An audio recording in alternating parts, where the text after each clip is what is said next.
Hello. Can y'all see me, hear me? I'm a little slow right here.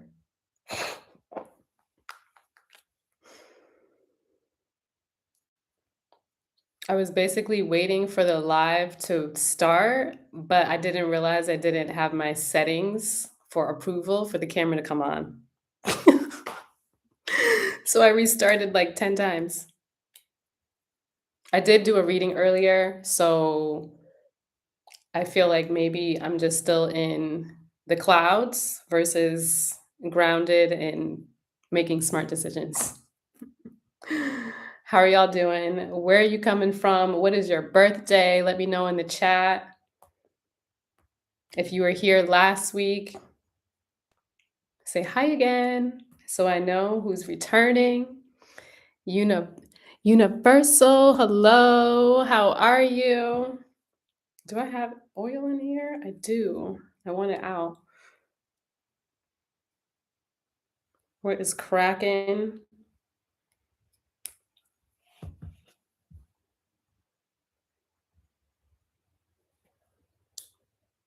I'm wondering if I should also go on the TikToks just for the giggles. Nothing crazy over there. Oh yeah, I've been saying my ooh. I'm glad to hear that. How I mean, you don't have to tell all your business on here, but when did we do that reading?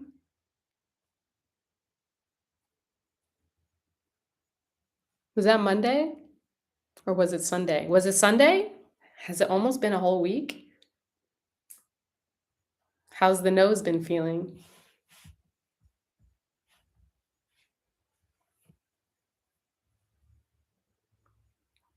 Yeah, I feel like it like I came I went on live on Saturday. I think we did the reading on Sunday. Yeah, I think it was Sunday. So Sunday into like Monday. Oh, wait, was it just Sunday? It was. I didn't talk as long. Well, I did. Your reading was long, but I didn't talk as late, I guess.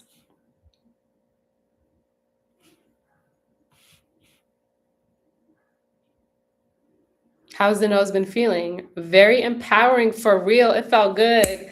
I love to hear that. Bueno. Is that Nye from TikTok? Hello. I see your face. I think that's your face at Nye84. Hello. Buenas.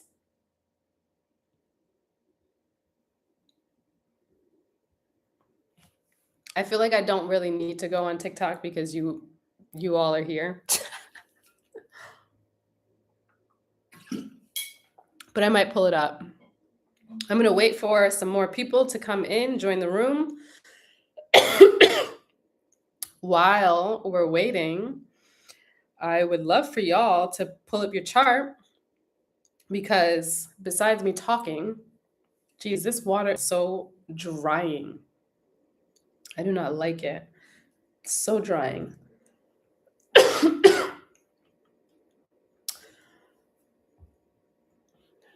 I would love for you guys to do a interactive workshop, a little snippet of the workshops that I do. Hi, Noni. Got it up now. Let's go. Oh, you have TikTok. I'm sorry, y'all. I'm coughing so much. I feel like I need to add water to what I have. Some new water. I had gotten a different brand of water this week. I've been coughing. It's so dry. And that sounds weird. Like, how could water be dry? But it's dry because they literally put so much fluoride and chemicals in detergents, it seems like, in water. I'm from upstate New York, so I'm a little bougie when it comes to water. Water's not been the same everywhere.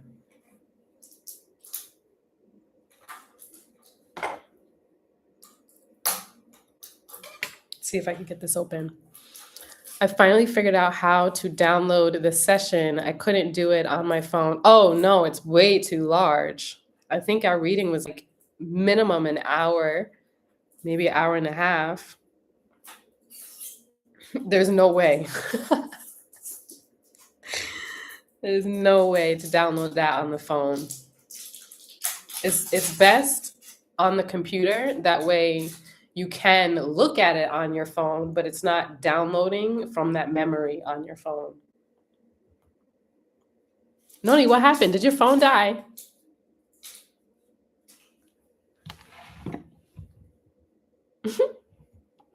How have I been, Nye? I've been good. Life has been lifing. I shifted locations, and I mean, I was doing a lot of work in December, January. I've just been coming back to myself, my thoughts, my visions, all the juicy things that make up who I am, including remembering my power. How have you been? Yeah, that was a juicy reading. Honestly, the last month, the readings have been so juicy and rewarding, and I'm honestly patting myself on the back because I don't know if anybody else does healing work other than Noni, but when you're doing this work, it's very much, it's like two separate people. You're human and your soul. And the human doesn't always know what is moving through. The higher self, the soul knows. So sometimes I really just be so surprised by what comes through, but continuing to trust it has been really rewarding. And everyone has shared such beautiful reviews this month that make me want to cry, honestly. No cap. They're really, they remind me why I do what I do, especially when I'm complaining to Noni and saying, like, I'm not supposed to be teaching astrology. It's a lie, you know? I'm good. I'm August 16th. Your birthday is a day before mine. So you're true Leo, a true Leo. Yes, and then I cleaned up. I called you back, but I figured you were getting. Oh, yeah, I went out to go get water because this water that I have is so dry where I'm like, I gotta change my situation. Oh, this is so full.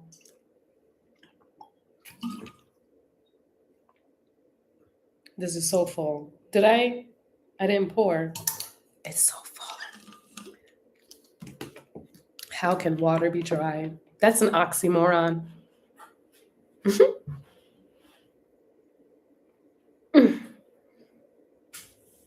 I haven't used my laptop since my wireless mouse broke. Ah. Yeah, you know what? The last several years, my as my computer upgraded, whatever, I think they force you sometimes to upgrade, but because of that, my Wacom tablet, which is my version of a mouse for graphic design, that broke. So now I have to use the keypad. It's not good for my hands at all. Trying to design while moving like this all the time. It's like, take my strong hand. Not the vibe. Not the vibe. For those of you who are coming in, joining in, please get your birth chart and a journal, a pen. We are going to do a little bit of shadow work.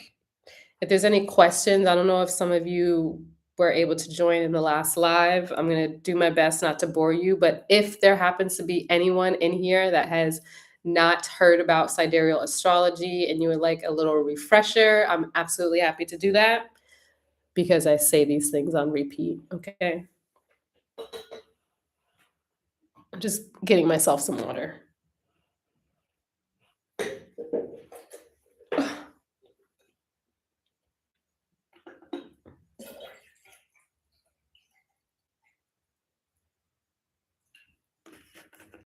Let's see how this does.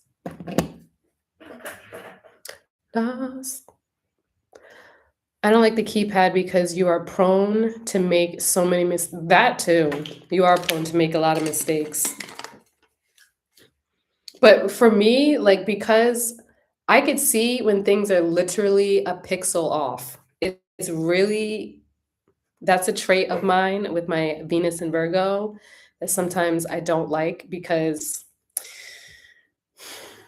it's so meticulous that I can't help it, but it's like, don't show me something if you don't want me to say something about the design, the layout. I could tell whether something is not centered. I could tell if you're left aligning things, but one thing is not actually flush. It's too much sometimes. Talk about being overly stimulated when I go outside and everybody designs whatever they want. The attention to detail is ridiculous. I love it, and also, it's a lot.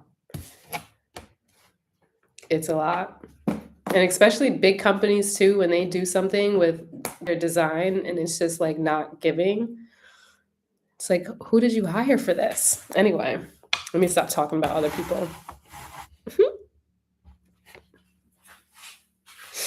And their shitty designs. I'm just kidding. Just kidding. But good news is whoever you hook up will receive quality. That is absolutely correct. That's why my prices are the way that they are. So if I'm choosing to lower my price for something, it's because I really am thrilled and excited to work on the project. But I have to keep telling myself, okay, get it done, make it look good, but don't go too hard for the streets because you're not getting paid to go hard for the streets. So, you know, it is what it is. Okay, it's 9:20. How excited are y'all? Let me know in the chat whether you have your birth chart, if you got a pen, if you have paper, all of those who desire to be involved. Hello, Brianna. How are you? Let me know. We're going to do a little bit of shadow work. Actually, I also need to pull up the chart for today. What's happening in the sky? I'm going to put that there. I'm going to lower that. What of these charts? I might need to go into this app, but I think I already saved this person's chart. I'm going to make sure. Okay. I'm going to. I kind of don't want to delete them yet. Oh, I'll just hide them. We'll do that. When it's time to do some readings, if anybody wants to book a live mini reading, you could absolutely do that. I will send the link. I'm just going to pull up the chart for this specific time right now to see what's happening in the collective.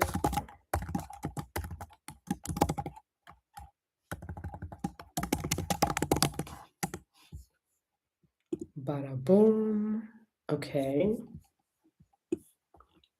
Transits. Yes, yes, yes. Mercury retrograde has stationed direct. Yay. Who's excited about that? So ready for spring. Happy equinox already. I'm good and ready. Perfect. Perfect, perfect. And let's be real, because I'm always real. I I don't feel like this is fully spring yet, y'all. Based on all the information that I shared last time, I really feel as though spring also shifts.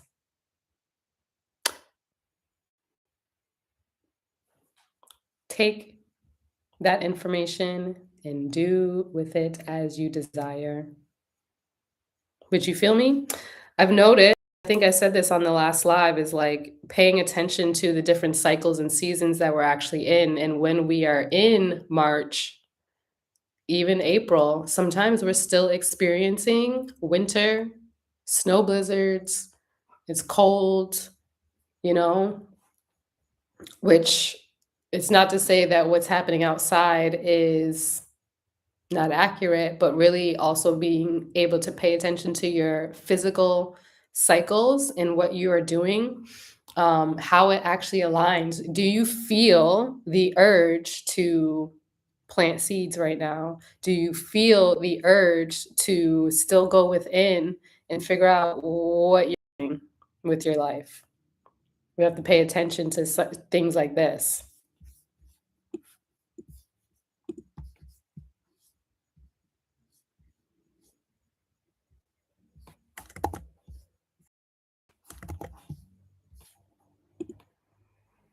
I know. Interesting. Yeah. This is the time for the spring equinox 2000 years ago, but because of the precession of the equinox and the way that the earth wobbles, after 72 years, this makes a huge difference. Over time, that shifts, which is why we also see the calendar dates for true Aries starts April 21st.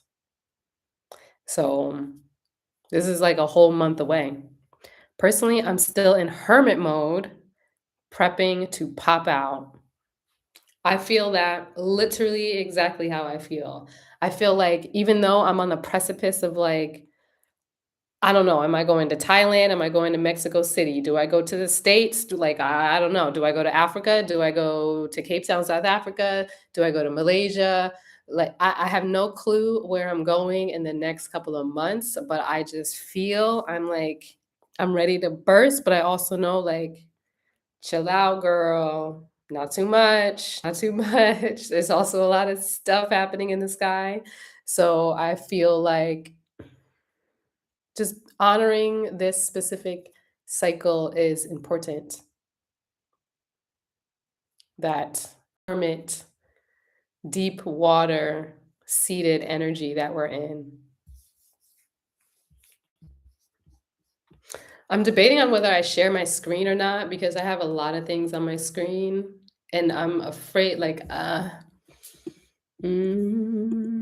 there's nothing to actually be afraid of, but I don't know how much I don't want you guys to see people I did readings of earlier. I'm just gonna delete. Let's see. And save. Mm. Do I need to save them? No. I'm gonna delete. That way you guys can see. I'll at least share the screen for these transits.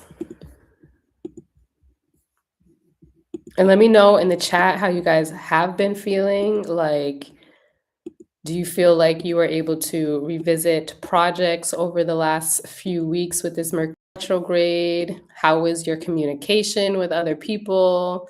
Did you get into any debates? Have you just been going internal?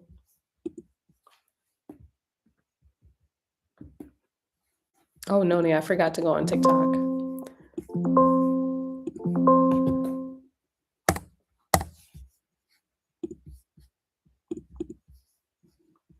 Lost.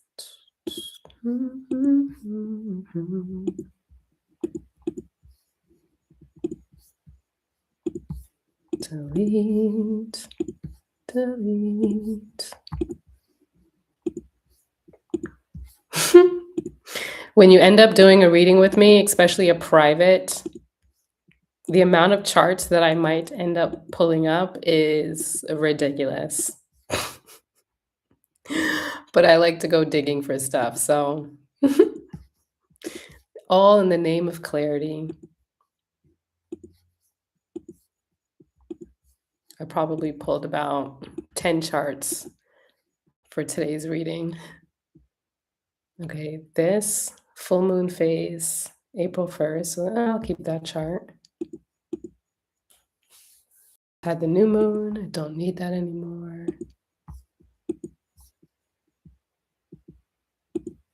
Okay, bada boom.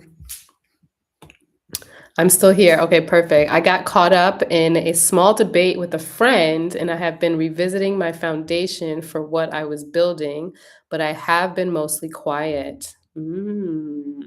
That's good. But also, small debate, that's pretty good. It sounds like it's not like a severing of that relationship or that tie. So that's good. We like that. I'm going to go ahead and share my screen for these. If I move this, does it move it for y'all? Nope. Okay. So it's a good thing that I closed out all of those charts because I would have had all their business on the internet. Okay. So we are currently experiencing, from a tropical lens, this new season. So, a lot of the things that people are probably sharing is to start something fresh, do something new, plant those seeds. And what's really happening, there's a lot there's a lot of planets that are actually in Pisces. Zero things are actually in Aries. And I think paying attention to things like this, especially when you are listening to information that is on the internet, to pay attention to how you feel physically in your body. The other thing, just to start, is the portal is from March 10th until April 20th. From a tropical lens, the season is from February 18th to March 19th. That's a huge difference. All of the birthdays that are basically between February 18th and March 9th are actually Aquarius, sidereal Aquarius, based on where the planets actually were in the sky. As I was talking about the precession of the equinox earlier, because of that wobble and every single 72 years, that's where we start to see more of a shift. We're now in a cycle where the sun in the tropical calculations, you see, I didn't want to say sky because it's like, where are we getting that information? The tropical lens and the sidereal alignment as it was 2,000 years ago. What I'm sharing today, if the information does not, please throw it in the trash. Just throw it in the trash, okay? I won't be mad because the whole point of any of this work, even with your birth chart, is to have sovereignty over your cycles, have sovereignty over your mind, have sovereignty over your soul, and do the things that feel resonant to you. A lot of times people are regurgitating things, and then that amplification of energy will make you feel like, oh, I have to do something, when really, for example, we still might want to be in hermit mode. And that's okay to be in hermit mode. Honor hermit mode. Okay.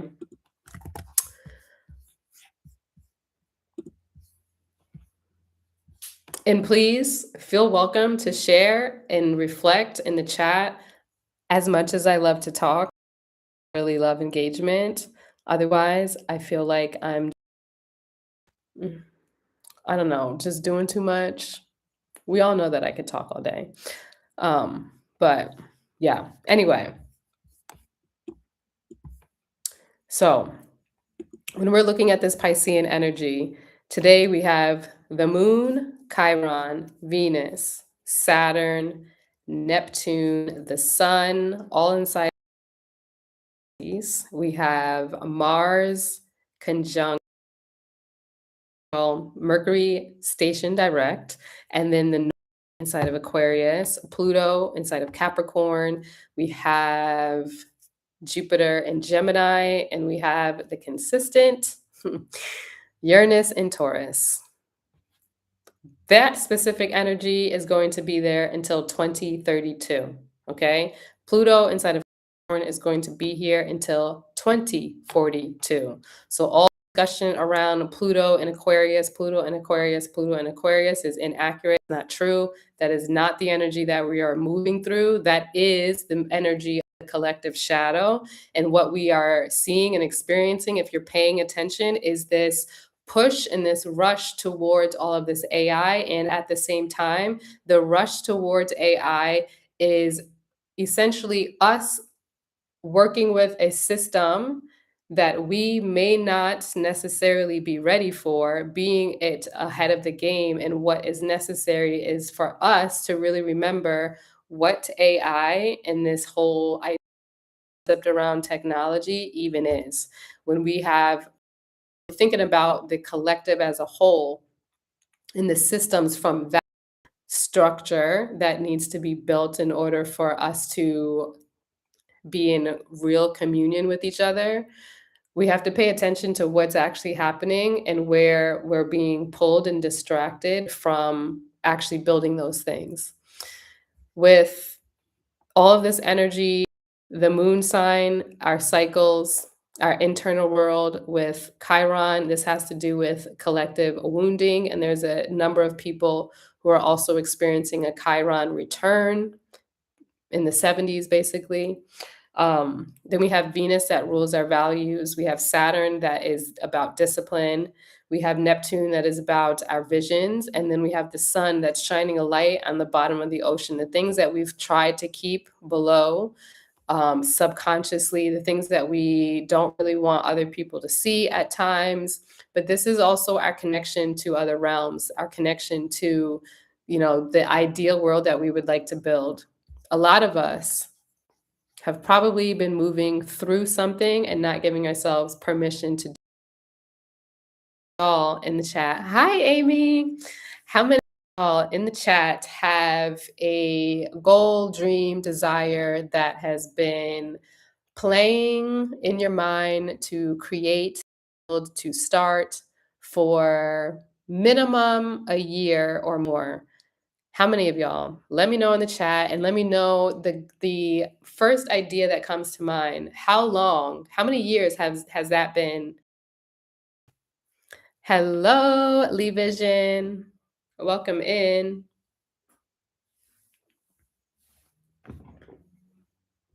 I also forgot to go on TikTok. Let me see.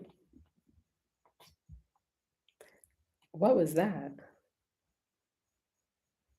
There's so much that I just saw in 10 seconds on TikTok.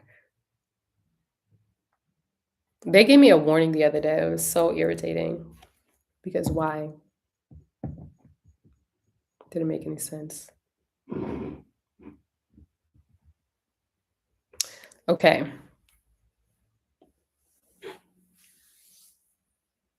I'm waiting. You don't have to tell me what your goal is, but whatever comes to mind, what thing that keeps knocking on your door, that keeps coming up, maybe other it, and you're like, damn, I still haven't started it. Brianna did it to me today. She didn't even know. She was just asking me a question. I was like, girl.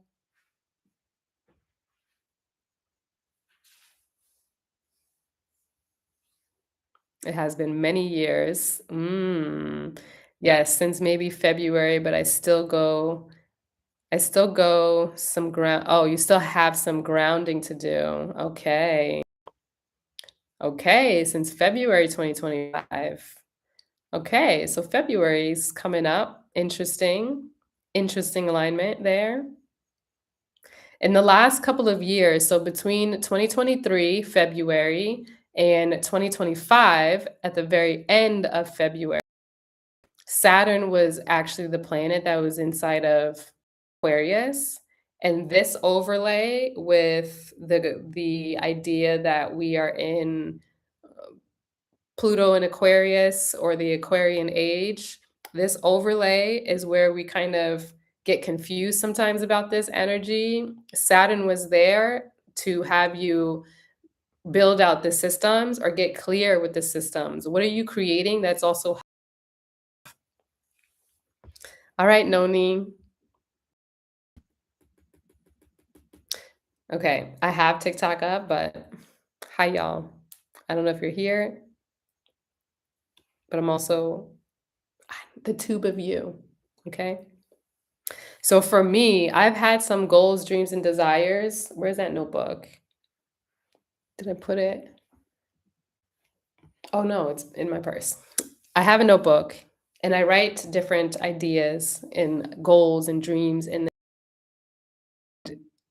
what's interesting is the amount of times that I have sometimes rewritten the same thing that I've already wanted to do. And a lot of times, because I'm human, I will feel like before I do the thing I really wanna do, I have to do X, Y, and Z first. That discipline that might come into that the concept of discipline that will come into my mind that I have to do this before I can do X, Y, and Z. And I'm sure some of us also feel like that. For me, when it's time for me to do something creative, I always end up doing every other task before I do the task I want to do. Because in my mind, sometimes it is about having the clarity.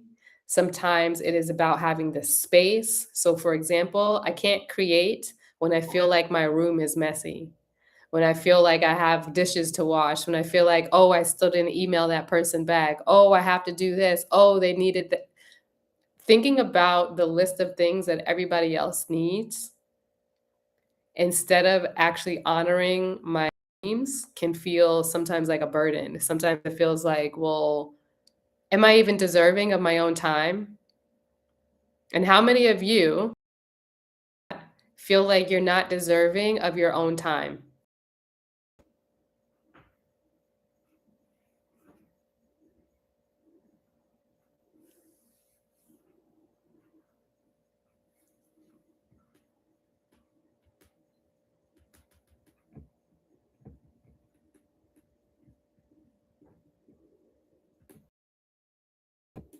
Felt wild when we don't feel like we are even deserving of our own time. At times, I have felt like that. I've definitely felt like that. Feeling like, damn, I can put so much energy and effort into building somebody else's brand, helping people with God knows what. So many things. Comes to myself, I'm like, okay, I want to do this, but first I have to help this person before I think I'm deserving of my own time. That's crazy. Because I think too, in society, we're constantly being taught to show up for everyone instead of ourselves. And this is the energy that I want y'all to pay attention to in this next month. Okay. I'm calling it right now because within this next month, we're going to be entering into a tropical Aries season. The full moon will likely be in tropical Libra season. So, where there are shadows in relation to where we think we need to do for others instead of ourselves is going to be important. But more so, too, because we have to be so mindful of getting to see our own vision.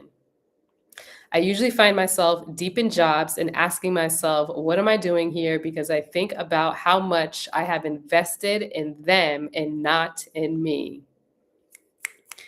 Exactly. There's definitely others where I have talked about this, but it's like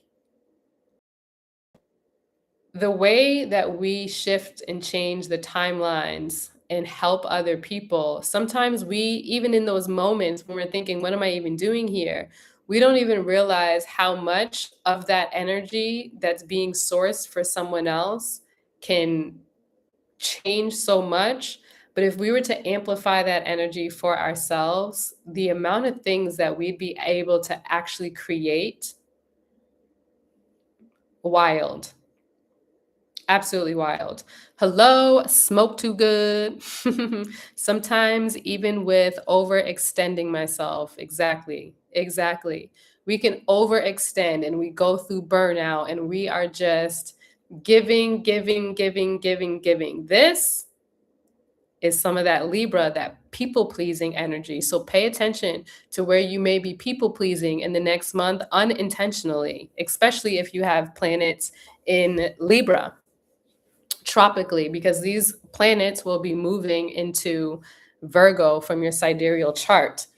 So if the collective is constantly being pushed to do for others before you do for yourself, that teaches us that we're not deserving of building the thing that we desire to build. And at the same time, we know damn well that these things that we have on our heart is something that has to be built, right? Because otherwise, why is the phone still ringing? Eventually, it's time for us to pick up the phone. We have to remember our values. That's what some of this energy right now is speaking to.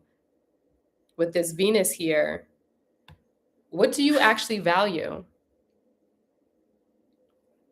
Your creations are some of the most valuable things on this earth because God is creation. And if we're not creating, or we're sourcing our energy to create and build somebody else's goals, dreams, and desires, that's really nothing. Depleted. So emotional sometimes is thinking about all of these artists that we have around the world that, at the root, they too are artists and creators. But because they wanted fame or because they wanted status, they end up selling their soul. And their soul is that creation. And because of that, selling their soul, they end up being in different dynamics where they go down the path of escapism. They go down the path of doing drugs. They go down these paths that are, in a way, of trying to connect to the greater whole that exists, and also still having to produce in society that doesn't really understand where they're at. Last week, or I think it was last week, I saw a post that somebody had created that was like, why are artists so emotional? Or why are creative people so emotional? Else had responded, are non-creative people so unemotional? And it's our emotions that allows us to move through certain things. Hi, Spicy Mystic. I want to call your name. Can I call your name? Let me know. I'm on YouTube right now. I'm glad to see you in my TikTok. It's sad because that is our divine connection. Our divine connection is source. So people like Justin Bieber, sure, yeah, yeah. People like Justin Bieber, my crown is pulsating. I don't know if somebody's booking a reading. I didn't even share the link. It might be in the caption. Somebody does want to receive a mini reading. The link is in the description. Okay. I feel like something coming through. Anyway, people like Justin Bieber, I think he has placements in Pisces, if I'm not wrong. We'll see. Don't quote me, okay? But people like Justin Bieber, what does he have? I'm just gonna go look. I feel like chart. Let mm,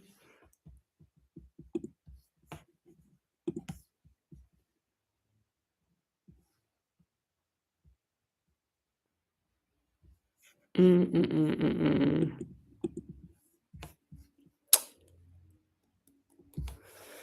Give me a hot second. Bieber birthday. Oh, there we go. So his birthday is March 1st. Therefore, from a tropical lens, he would be a Pisces. From a sidereal lens, he'd actually be Aquarius. Okay. And now I'm just going to look birth chart. Look at his tropical.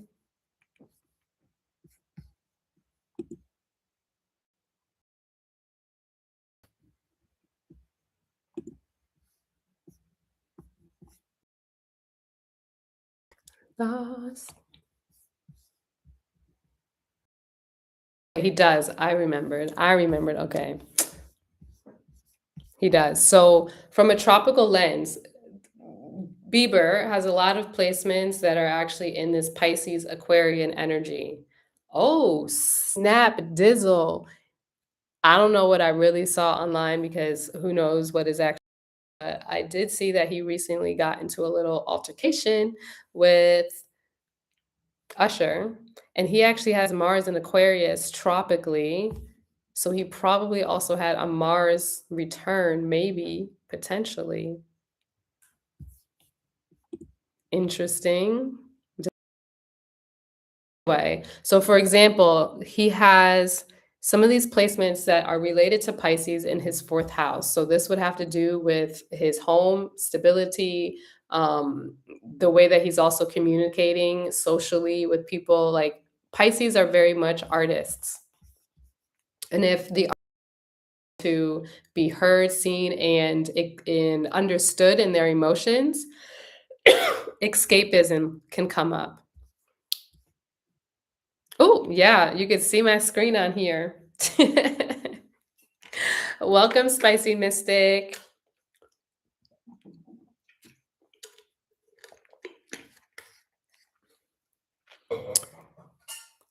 With creation itself,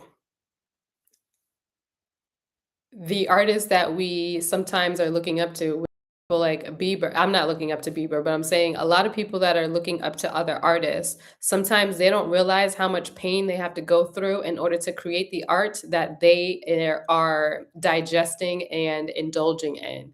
And people like Justin Bieber will be on stage crying and essentially pouring his heart out. I don't know if he's actually crying, but to me, I see a person who is desiring help, but then also not receiving it because people aren't actually listening to the root of what he's saying sometimes. They're just looking at him as, oh, he's an artist. We're here to digest everything that they have. I mean, sometimes him not being able to go out in public and just be himself, it's like he's been in this space from a very young age. And it's like having to pour your source energy to everyone else when you're literally crying out for help. You're in a room full of people and yet alone. Like, that to me is sad. It's so sad.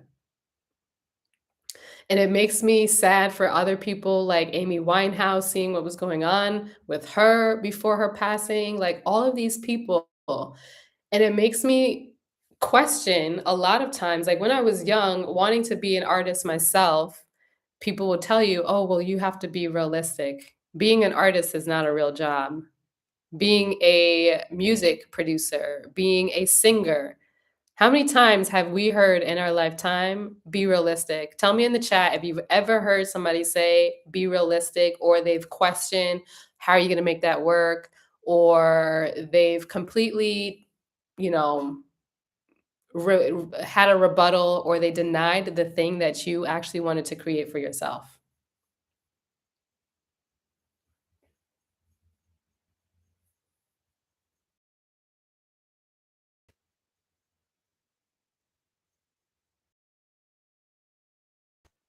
Anyone else? I'm giving myself some hearts. You heard it today so many times.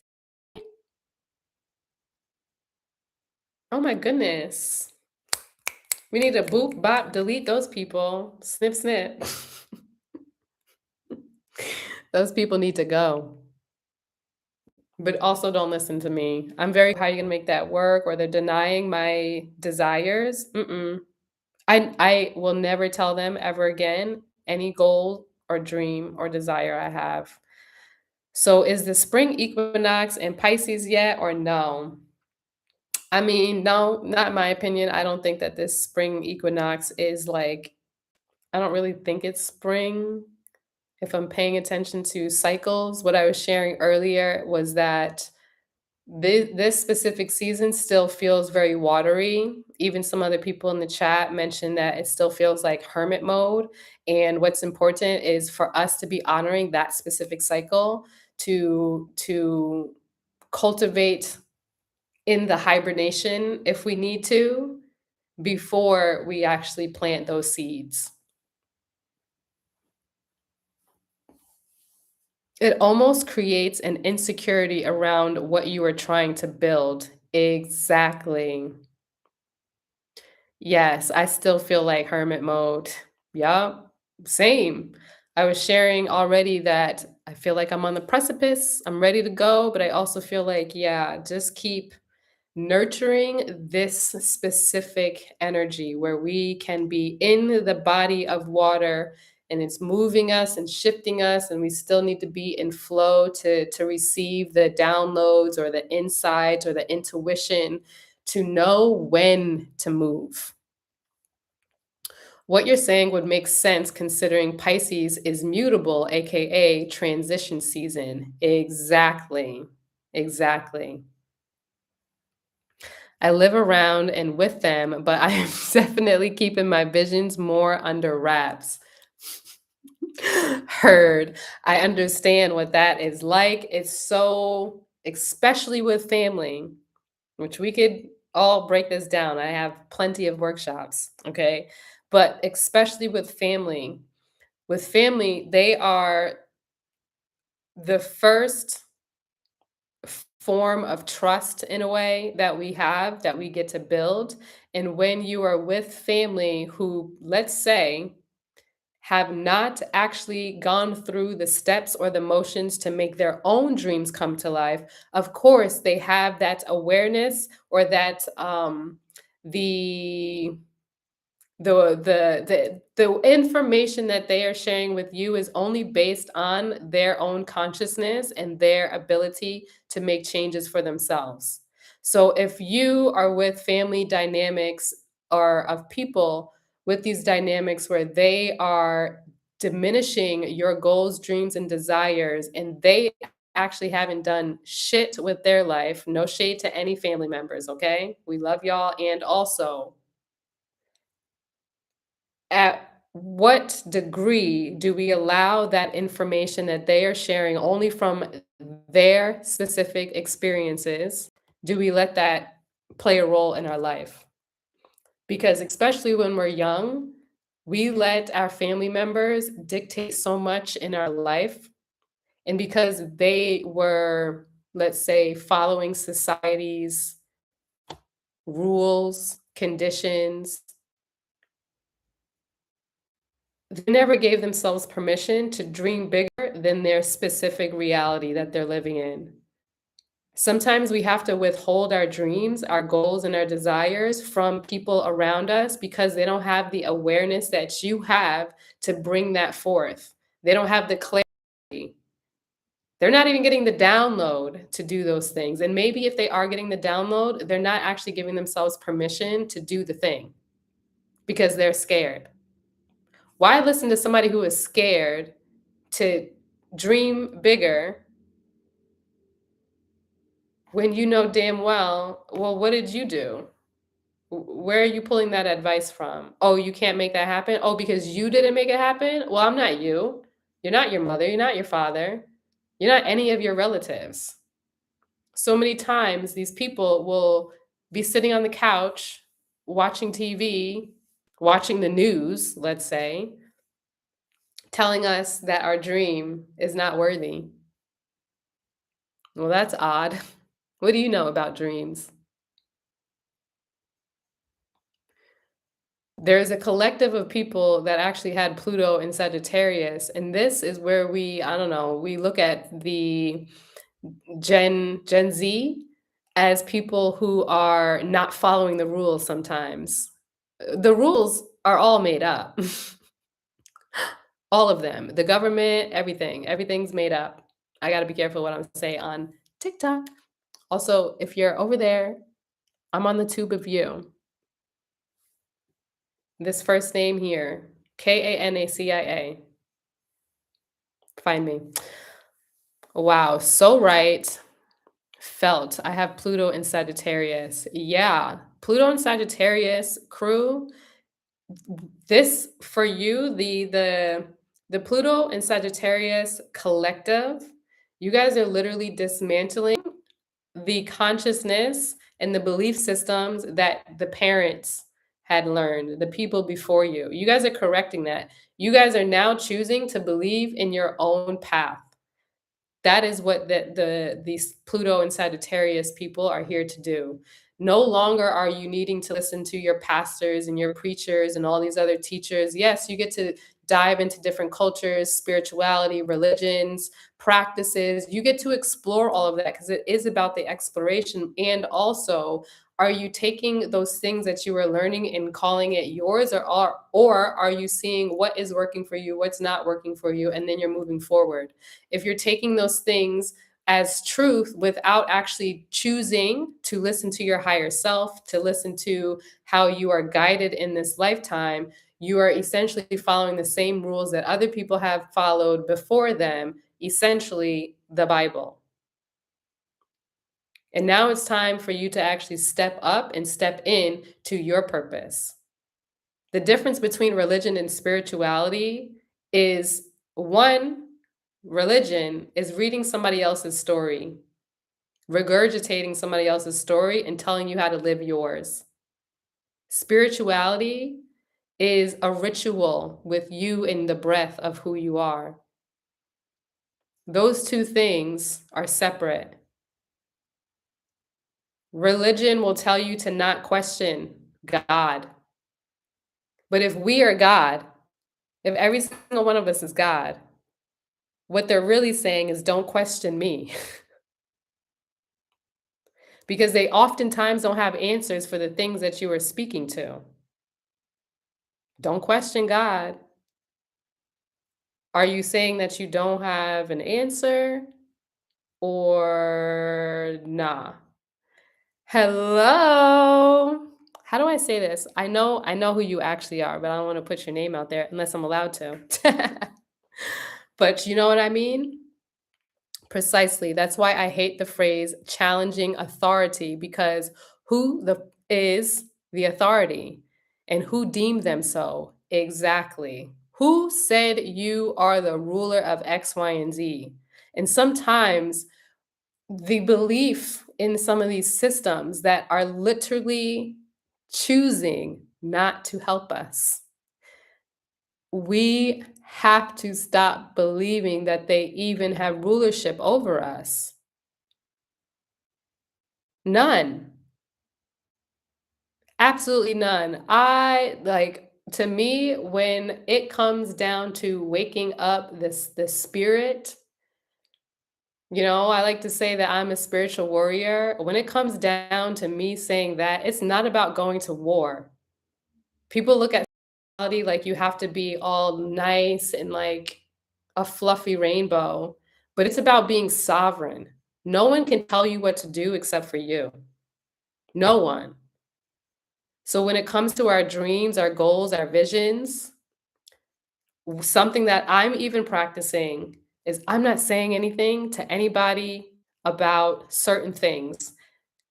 And I'm not doing that from a place of scarcity because I will say, if you are working with me, if you are in session with me and we are specifically working on these things, it's in your best interest, absolutely, to tell me because likely the way that I work is to help you bring more of those goals, dreams, and visions to life. I'm literally a graphic designer. I study astrology. So, like, I would be a safe space for you to tell your goals, dreams, and desires because I also keep those things secret.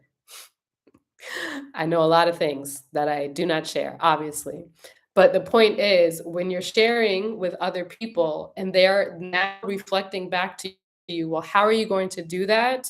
In that moment, depending on who you are, you end up dismissing your goals, your dreams, and your desires because that little tiny inkling that entered into your subconscious mind is now you thinking I can't do it because they just for a hot second proved to you you don't know what you're even doing. Yeah, and a lot of times when we think about even this Pluto in Capricorn energy, there's been times years ago, I'm discussing with some friends about how I really wish that people would just stop voting. If the whole world stopped voting on these government systems, the whole thing would collapse. Every single time we vote, we're participating in the distortion. And there's no judgment if you are doing that. What I'm saying is, you are immediately saying that these people are the authority over me and I must follow the rules. You're signing up to follow the rules that they made up. And for me, I'm like, oh, we should totally just dismantle this whole system. The whole system to collapse. But some people will respond, "Well, how is that gonna make how are you gonna do something else? You need to have this before you do that, da, da, da, da, da." That is what people will always want to tell you, that you have to have all these plans, you have to have all these things set up before you could get from A to B. You gotta constantly climb the corporate ladder. Even with spirituality, people make sometimes spirituality seem like it's this thing that you have to constantly reach. When we talk about, let's say, heaven, heaven is a consciousness. Heaven and hell is consciousness. That's all that it is. It's not a place, it's where are you here mentally? If you're constantly working in order to connect to God, what is that? To me, that's distortion. That's somebody else telling you who you get to be and how you get to connect and who you get to connect with. Not everything has to be so hard. You having the awareness of something that comes to you where it's like, "Oh, wow, that would be really cool to create." In that moment, write it down. In that moment, maybe start working on that thing. Just a hair, because now you're giving yourself permission to actually do the thing you said you wanted to do. And that's what this Saturn energy inside of inside of Pisces is doing. It wants you to be disciplined to bringing that vision forth. With Neptune, it could be very much, you know, dreamy. It could be dreamy. It could be very like, I just want to be here in Delulu land. It is like, in my most ideal world, I could have whatever I desire. Everyone gets along. We all love each other, right? But then Saturn is like, okay, and can we create some stability around this? It's not about rushing through anything. And every single year, at least in the last few years that I've been paying attention, we've had a lot of energy inside of Pisces that's asking us to actually slow down, where the collective energy, the collective unconscious energy through Aries is forcing us to go, go, go. And if we're thinking about the layout between tropical and sidereal, the way that I like to read this information is really paying attention to where they're trying to push you forward into energy that's not actually available, because then you miss the mark. You miss the mark of the energy that's available to you right now. All of this Piscean energy connected to the divine, paying attention right now to your dreams, the things that are coming up while you're sleeping. You might be in a whole other land, receiving clarity about the thing that you're going to build. Waking up and writing those things down, because that is what is literally trying to connect to you right now. So much stuff happens during a very watery season, but we think it's fire, we think it's heat. We think it's all of those things, but really, water is just as powerful. Water is God. That's our connection. My mom comes to visit me every now and then, and she brought me a Bible. It's a struggle. So you sound like you have some Capricorn. Well, you did say you're Pluto in Sagittarius. So tropically, you probably have Pluto in Capricorn. Is that true? You might be of that. Yeah, tropically, that makes sense. I see that part. I don't remember which part it was, but I know y'all hear me. Brianna says, I'm right there with you. Like when they tell you don't quit a job until you have another one lined up, that part. Sometimes the decision to just quit is the thing that helps you receive the next big thing. Literally making the decision in those moments. One of the things that broke my heart some time ago when I was working my corporate job, I was miserable. I would cry every day sitting in the car. I'd have to walk by all these homeless people that I can't even help. But here I am making this paycheck, driving back and forth, back and forth, back and forth. And truly just miserable. And I remember telling my mom, like, "Ah, I want to quit." And she was like, well, stability is happiness. And I'm like, no, this didn't make any sense to me. So in due time, I ended up quitting my job. And that specific day, when I quit my job, I handed my letter into HR. She folded it, asked me if I was sure. I'm like, yeah, I'm sure I want to quit. Like, what do you mean? She even said, we know you don't have something else set up. So you could stay here if you want to. Like, okay. I went back into the room where all the designers sat. And that day, I signed up for a program called Remote Year. And basically, this program, Remote Year, allows you to work and travel. It's a program that allowed you to not sacrifice one for the other. And even though I had nothing else lined up, I didn't know what I was doing, I applied. Within 2 weeks, I left, okay? I left that job. In my mind, I started to get into this space of like, oh, I need to have a job before I can, before I can actually travel. Next thing you know, I end up at another job. And at this job, this was Charlotte Russe. I don't know if y'all remember Charlotte Russe. I don't even know if are they still running. I don't know. But I was a graphic designer there too. And I remember the first day we were looking at emails that we had designed in Photoshop, which I don't know if you've ever designed an email in Photoshop. It's very old school. It's an old school concept. Okay. And we would print them out and we'd hang them up on the wall and like basically critique them. And having come from Kendo brands, which was like Marc Jacobs, Kat Von D, Beauty, at the time that I was leaving, we had just signed on Rihanna for Fenty. But my boss, that was the only thing she didn't want me to work on. Everything else I was working on. But anyway, I came from over there, which is the sister company of Sephora. And now, no shade to like Charlotte Russe. And I'm just sitting there like, is this really my life? Like, the marketing team telling us to move like certain things on the screen that really did not even matter to me because 0.04 people were opening up those Charlotte Russe emails. I'm sorry, I'm wasting my time here. And also, thank you for the paycheck. Okay. But in my mind, I was basically building my way out because within about, let's say, 6 months, the opportunity to travel with that program that I signed up to several months before came back around. I put together this whole presentation for my bosses to ask them permission to work remotely so that I could travel. And they said no. And guess what I said? Yes. So I quit that job, and within a month, I had left the country.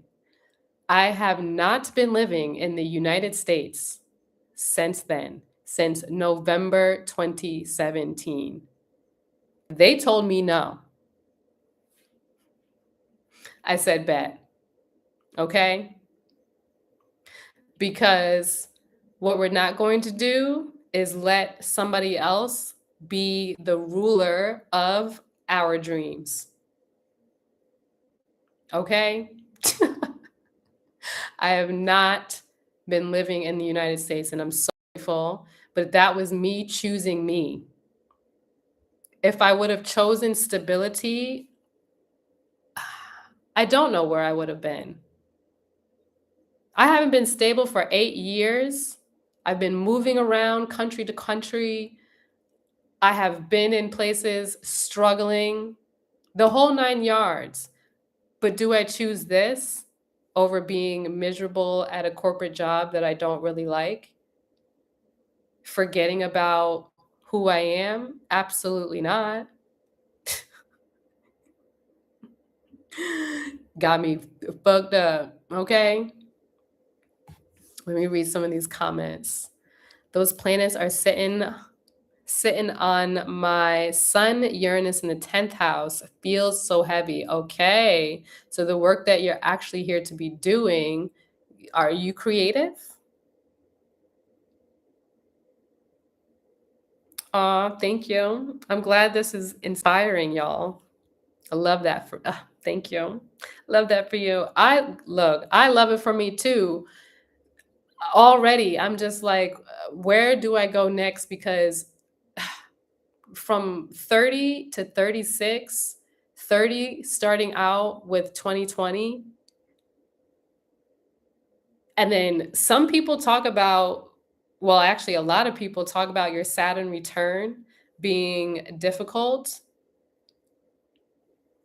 I think 33 is one of those years that y'all, if you are not 33 yet, pay attention. This is a portal, as you know, Yeshua HaMashiach had his death and rebirth. It is quite literally like that if you are not paying attention to your cycles. Hello, whoever is on TikTok. I'm on the tube of you. You can find me at KANACIA. Okay. I think I'm going to go into some questions that I would love for y'all to take a moment and journal, or at least write down the question. Okay. And before you even do all that, let me know what house you have Pisces in. This is just for me. Maybe I'll share something, but I just want to see where this collective of people in the room, where they're at.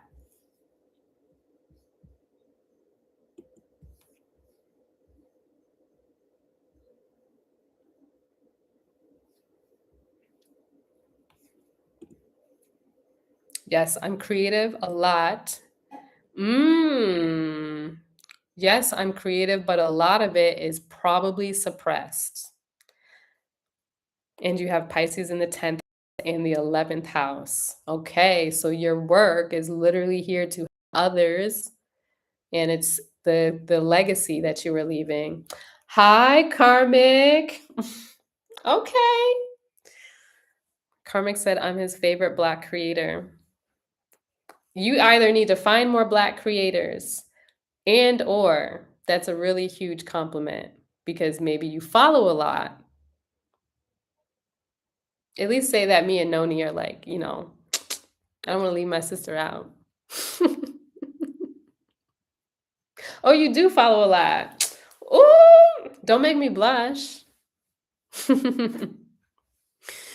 Okay, I don't think I have any Pisces placements. It may be in my empty houses. Okay, even though it may be empty, it is still showing up in your chart, because we literally have a slice of every single zodiac sign.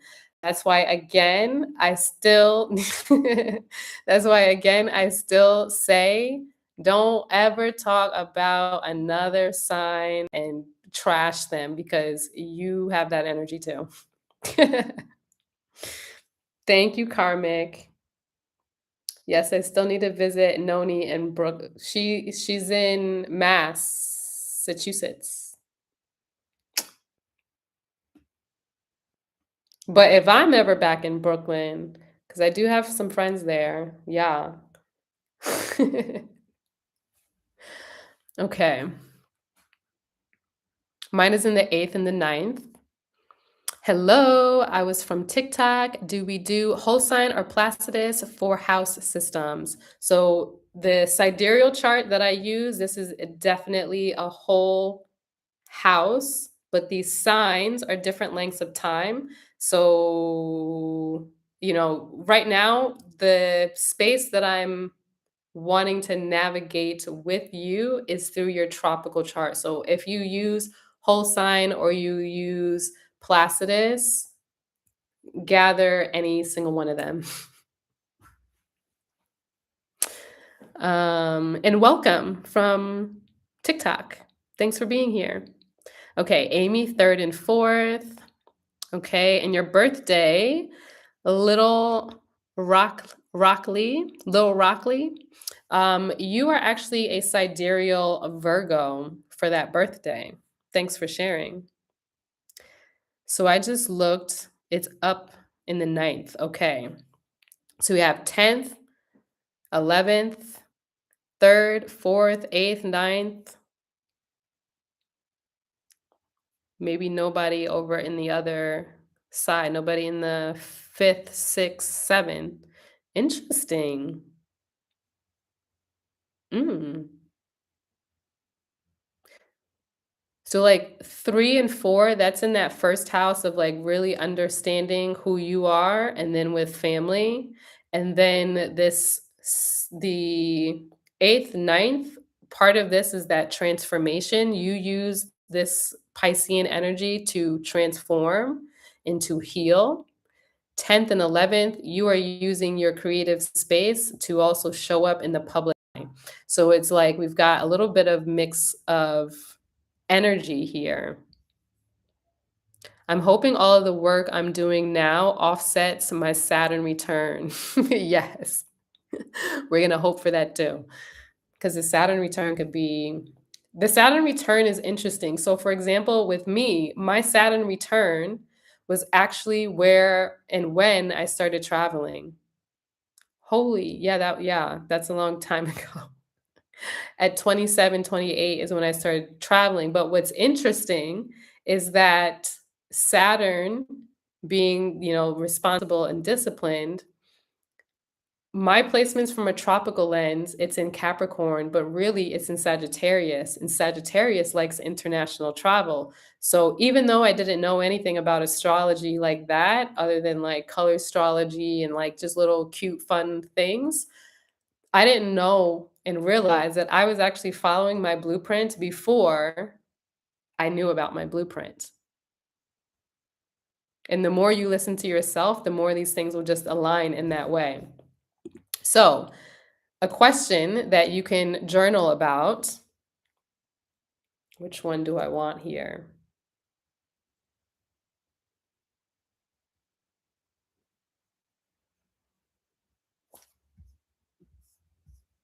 This is from my workshop.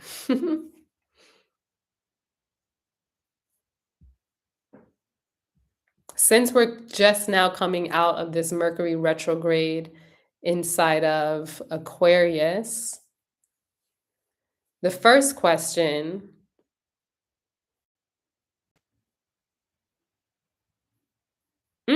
Okay, yes, let's do this one. The question that you could journal about, and I'm literally going to have you guys please participate. Do you give yourself permission to vocalize or write down your visions and dreams? If not, why?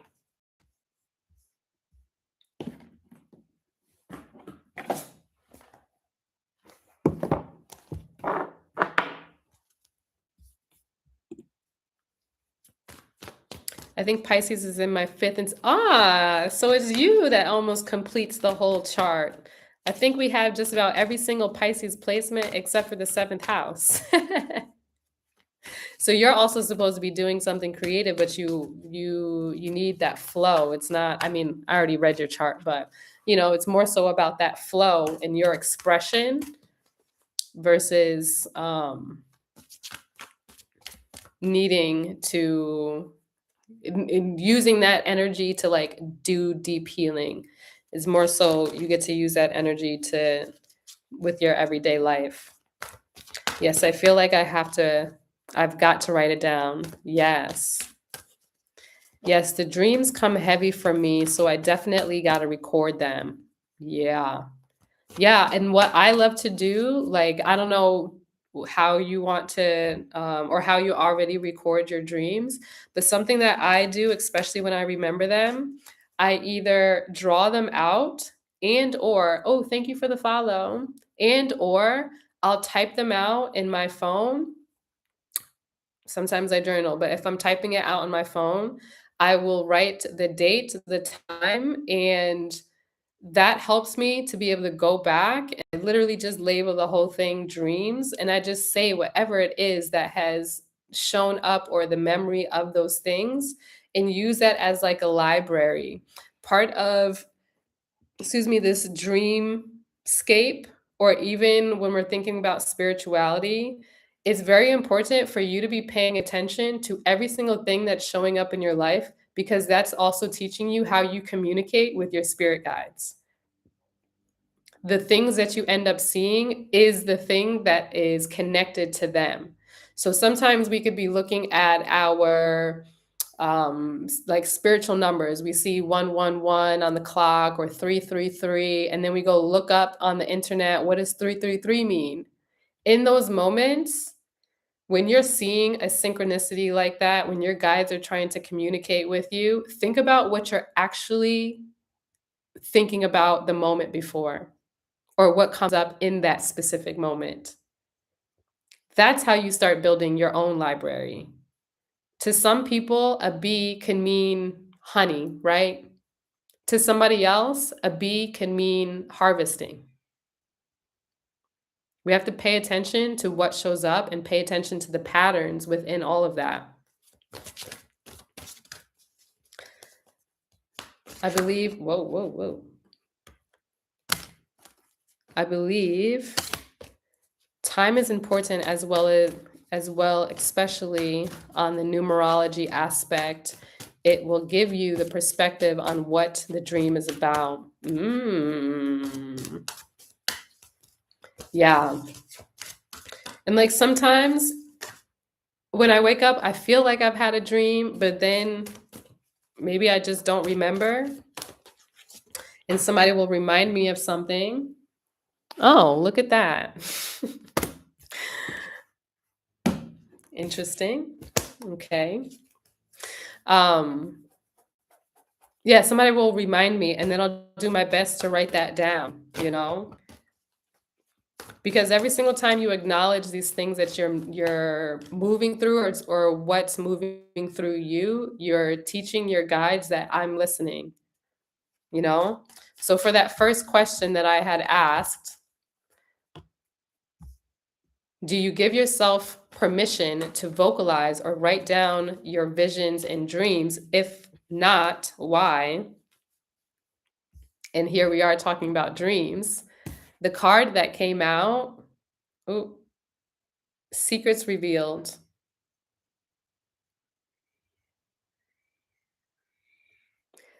Your secrets are revealed, and the things that your dreams are showing up are bringing you clarity. If we think about Pisces too, it's our subconscious mind. This is the last house inside of our chart. This is where we have the soul's undoing. And sometimes we could be hiding things in the dark. We don't want anybody to see it. Even the concept of imprisonment, correctional facilities, things like that. So many Piscean energy people, the escapism or the mental trap is no different from the prison trap, you know? Even trap music, for example. I don't want all those cards. Okay. Did any of y'all actually journal? Did y'all write that question down? Be honest.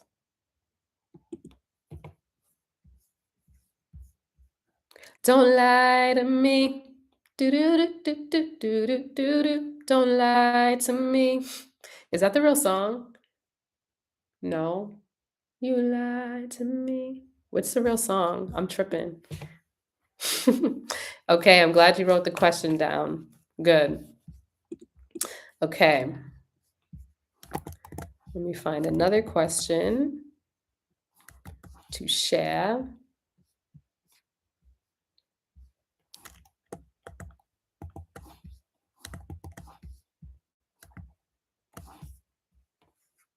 Yes, I did. And I did it.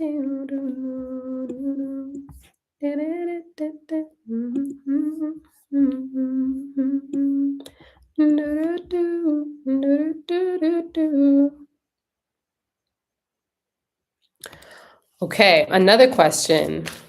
Where am I leaking my energy by taking on the emotions or problems of others as though they were my own?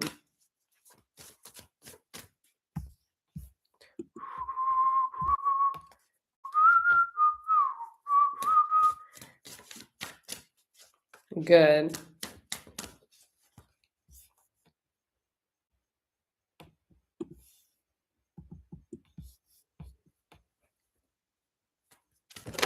Ooh.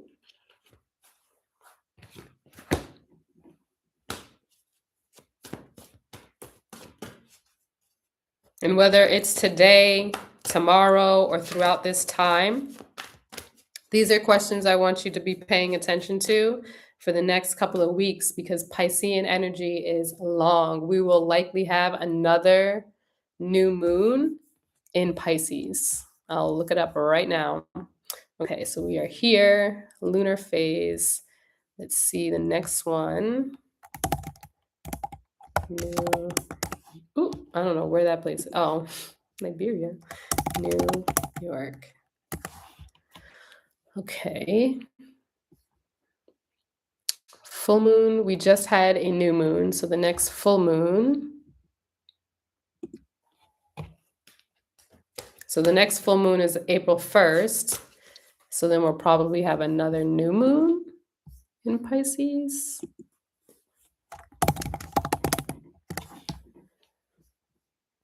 New moon.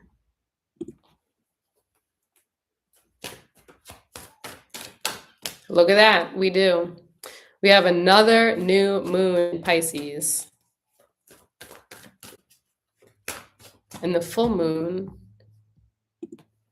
was that in Virgo? Okay, and the full moon is in Virgo. But what you're going to hear is that the full moon is going to be in Libra. That's not true. But the collective shadow will be moving through the layers and needing to dismantle any people-pleasing habits. So then be mindful of your specific cycle too. Even what we're discussing now, that question that I just asked, this is about where are you showing up and serving others before yourself? Okay? Pay attention to even when people ask you to do something, see how it actually feels for you to do those things. I just had a session the other day where I told them to say no. Right? Right, Eternal? Right? Shout out Liberia.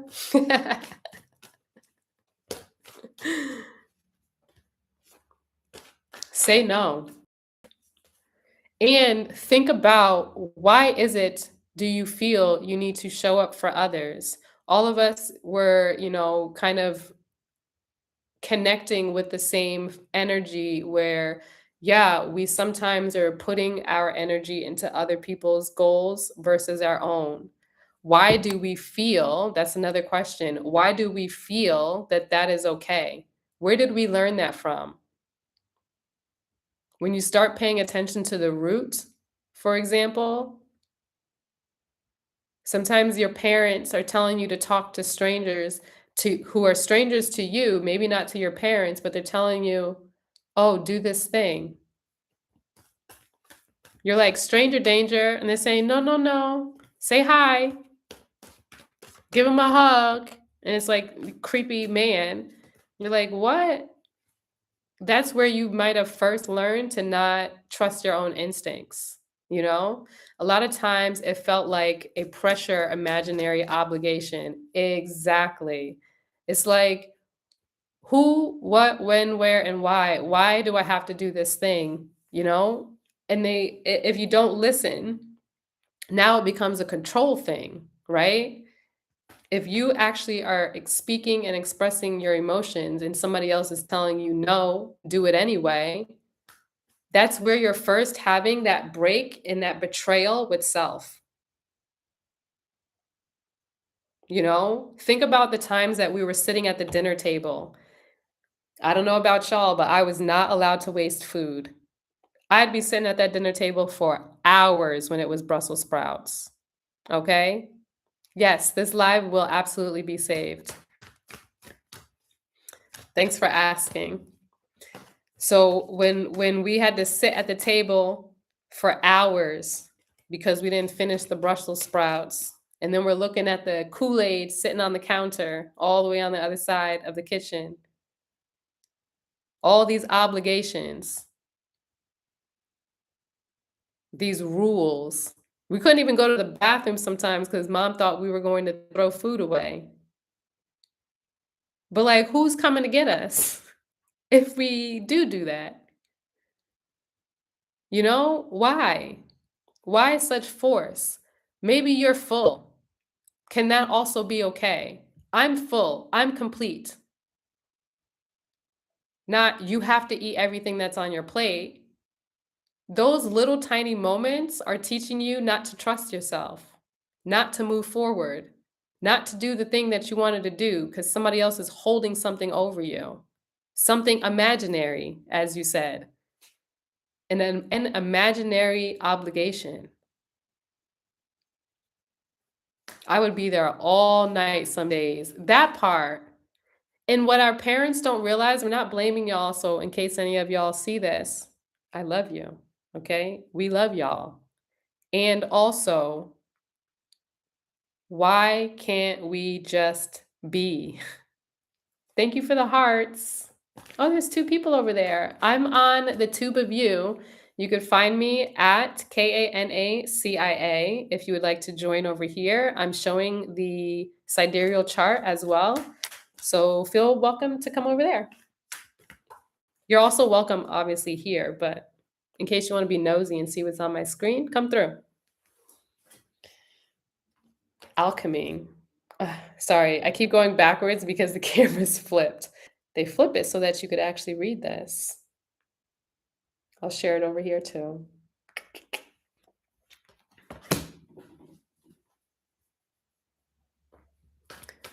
I was always the last one at the table. I see my mother tomorrow, so I know this is going to be a major theme. That that was terrible. Damn, that waste and food thing is a heavy trigger for me. For my family, oh, for me, my family comes from poverty. Exactly. For some of us, we've grown up with that scarcity mindset, the concept of like you wasting food is taking something from somebody else is another thing that they say, right? But really, what if I'm just full? Like I'm actually complete. I'm done. Thank you so much for this meal. Trusting that that is okay is what we needed before. So, for example, if we have maybe we're full at the table and we're ready to leave, but we're being told, no, you need to eat more, don't waste food. That trust to actually do the things that you want to do is because somebody else has been there telling you what to do your entire life. And then for some of us, we're linking our worthiness and our value to how our parents treat us, to what our parents think about us, to how our parents see us.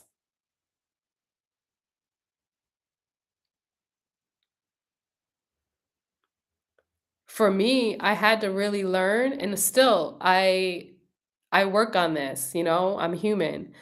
But a lot of times I realize that the excitement I may have about something, when I go and share that with my mother or family and they don't give me the response that I didn't realize I was seeking, psh, dreams gone. Those things continue to show up in our lives in such a subconscious level that that's the thing that we need to be able to get out of. So now sometimes when I get excited about something, maybe it's a new job, maybe it's a new opportunity, maybe it is a new connection, whatever it looks like, there's a moment where I might pick up my phone and I'm ready to call my mom. And then I get into presence and I say, you know what? Let me just sit in this by myself. I might end up calling my friend Noni instead because in that moment, even if I was to share it and I don't hear anything, maybe it's just like, "Oh, okay." Ugh, that crushes my soul sometimes. And if you ever felt like that too, I want you to practice not calling the people that you're seeking validation from. It's very subconscious. You might not recognize it, but start paying attention to how you actually feel when you're sharing something and they're not giving you the response that you think you wanted. Because even though we might set out to have no intention, there's intention there because we feel it. Exactly, eternal. Or you just have preferences. It's like, oh, actually, I don't like Brussels sprouts. Growing up, the amount of times my mom would definitely try to put some mushrooms in our dishes, and my sister and I would just have a small pile of like the mushrooms in the corner. I now know because I've done that epigenetics test that my body is not good with mushrooms unless they're magic, okay? You get what I'm saying? But you feel me? It's like sometimes we have to realize that kids did know. All of us, we knew when we were young who we wanted to be, how we wanted to be. Forcing myself to finish food, especially takeout, has carried over into adulthood. Something I realized recently, shake my head, led to a short gluttonous phase. Period. I was, I know that way too well because for a good solid year, most of the year, I was sleeping on a friend's couch and there was so much food in that house. And there was times where I'd probably be the only one that's, like, eating leftovers, and sometimes she would ask me, "Do you want this thing?" And I would sit there and question, like, "Oh, I don't want the food to waste." But then sometimes she would just take something out of my hand and, like, just throw it in the trash, and I'd be like, "Oh, we're allowed to do that?" Like, holy. But it was like, in a way she was healing that part of me that wasn't allowed to waste food. Because what is the big deal? We're taking on our family's uh, relationship to money. We're taking on our family's scarcity. That scarcity plays into everything else too. That's the thing that's playing into whether we believe our dreams, our goals, and desires are even allowed to be materialized. Thank you for the follow. Hi, peeps. The response you deserve. Bye bye. Losing signal on the train.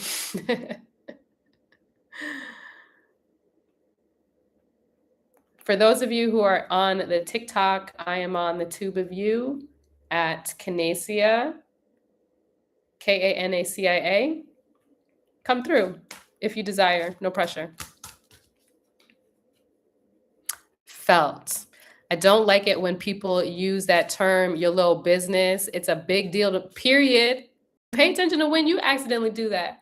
Oh, I was just doing this little thing. No, no. Actually, the thing that I'm working on is actually quite big. Yeah, I'm doing that.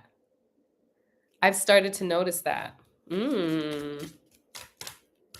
Imagine that as kids, we knew what our bodies needed, just like we know to breathe, but we're taught to do what everyone else is doing. Exactly, Gosetti. Exactly.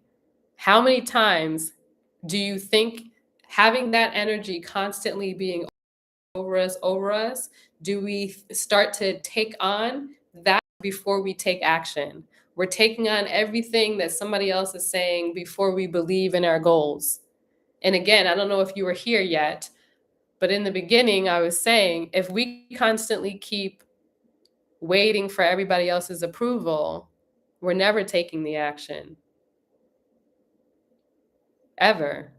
And then we're taking on the people, we're seeking the approval from the people who didn't actually get off the couch themselves to do the thing that they wanted to do. How many of our parents given up on their goals? They just want to retire. We listen to the older generation. A lot of them, they just want to retire and have peace and relax. But then when you ask, what do you want to do with that retirement? They don't have any answers because they stopped believing in their dream. And we need to actually give ourselves permission to dream again. There's paintings I need to finish, and y'all better buy them, okay? I'm kidding. You don't have to do anything. The point is, there's a lot of work that needs to be done. This is the time and space to be in that hibernation. While the rest of the world is paying attention to the WAR, this is where we pay attention to what it is that we're building. This same energy has been happening for years. I'll tell you exactly how it's been happening. So back in 2022, was it 22 or 23? 22, I think we were already in Pisces, but the eclipse was in Aries and in Libra. So in that tropically, so with that energy, tropical Libra in general, it's about agreements, justice, right? Coming together, building. Opposite to that, you have Aries. In its shadow, it's WAR. And what was happening in 2023 or 2022? Was it 2022? No, I was still in Brazil. It was 2023. So when we think about how the collective needs to be shifting, what they were doing even during that time was distracting people from the energy that we were actually navigating through. And now we're at it again. Every single time they're pushing all this Aries energy, Aries in its shadow, it's giving sacrificial lamb. It's giving, that's the collective consciousness that they want people to stay in. They want people fighting. The very last season is Pisces, and we're always here for a very long time. Sorry, where's my mouse on here? We're here for a very long time, typically. This Piscean energy is about us connecting to the divine. Okay, let me go back to today's transit before I get too lost. Right? Yeah. We are here. So connect to that magic within.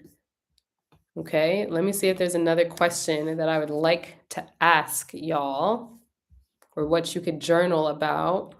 because we still are in this new moon energy. So you could be working on these things now. And I feel as though maybe I'll set up, maybe we'll do a private Zoom, something light, paid, where you guys can do the worksheet for this. Um, to like move through the energy from your tropical and your sidereal chart. Because all of my work, it's about shadow work. I don't like to do anything that is not allowing you to see the full truth. Um, so I don't know if I have to, it's not in here. Yeah, basically, for example, moving through some of this energy, I'm just going to pull up. I basically always do something that allows you to create like your liberation declaration, and then the other declaration is for your true energy. So we get to see where the shadow is showing up, and then we also get to see how you reclaim that energy.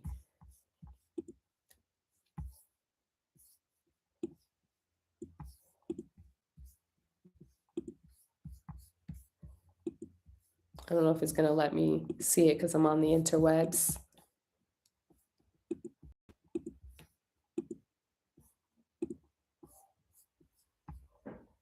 It's going mighty slow. It might not let me.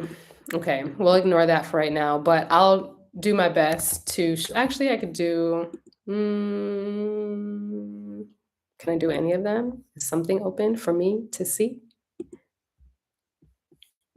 Hmm. Ugh, whatever. It's not.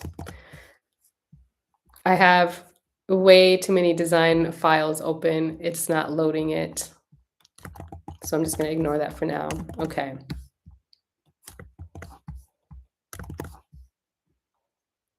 One more question to ask. Do I want that?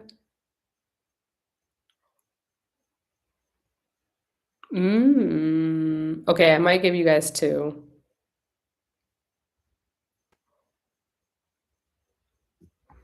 Okay. Because we're talking about essentially other people also telling us what we can do, what we can't do, when we could do it. The next question that I'd like you guys to write down, to journal about is here's the question. I've noticed when I'm making decisions out of fear, I tend to. Oh, maybe I could also copy. Look at that. I've noticed when I'm making decisions out of fear, I tend to, what are those things? So journal about it, see what shows up, and continue to ask yourself the questions. So I've noticed that I tend to clean my room instead of work on the thing I want to work on. I tend to help somebody else with their project before I finish creating for myself. And then asking yourself, why do you do that? Because in context of what we were talking about earlier, do you even believe that you are deserving of your time?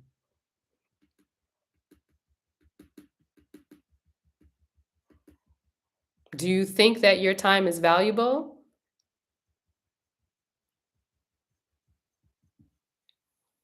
Facts. I have so many ideas mid work and I'll record them and finish what I have at the moment and see what lights me up at the moment and move in that direction. Period. Ooh, I like this question. Very needed. Yes. I love asking questions. All of my workbooks, all of my worksheets, it's about asking questions for you to dig deep because it's your business. Hi, peeps. I don't know if you're still in the room, but if you want to come over to the tube of you, we're here. You could obviously stay here too. You do whatever you please. But it's nice to see you.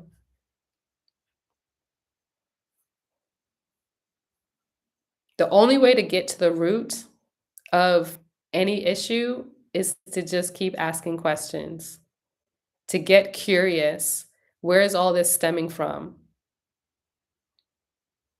Because we might have learned to do things that, it ends up playing a role where we don't even recognize that we're doing it until we start bringing it to the surface. I agree. Sometimes people's answers only fit their situation, and I feel like questions help you really break it down. I'm glad to have caught you live. I'll watch the playback tomorrow. Good night. It was so nice to see you. I'm glad you were able to catch me live.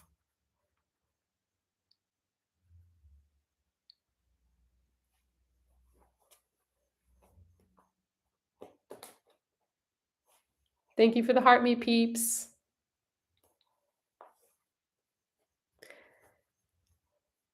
Anybody have any questions right now?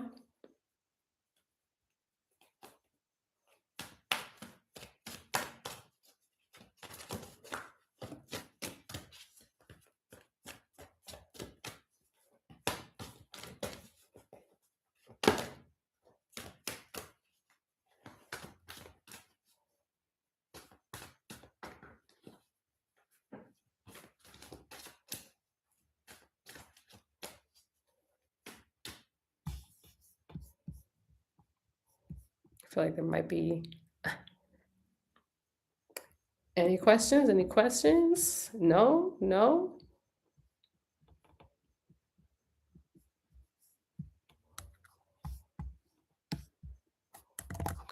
Lost. Lost in a heater.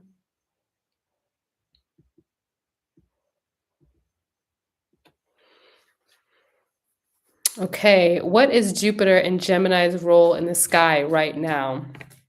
Jupiter in the sky right now inside of Gemini is really amplifying potentially our desires to start the podcast, to write, to do music, to connect with our nervous system. We have a huge amplification of ADHD, neurodivergence,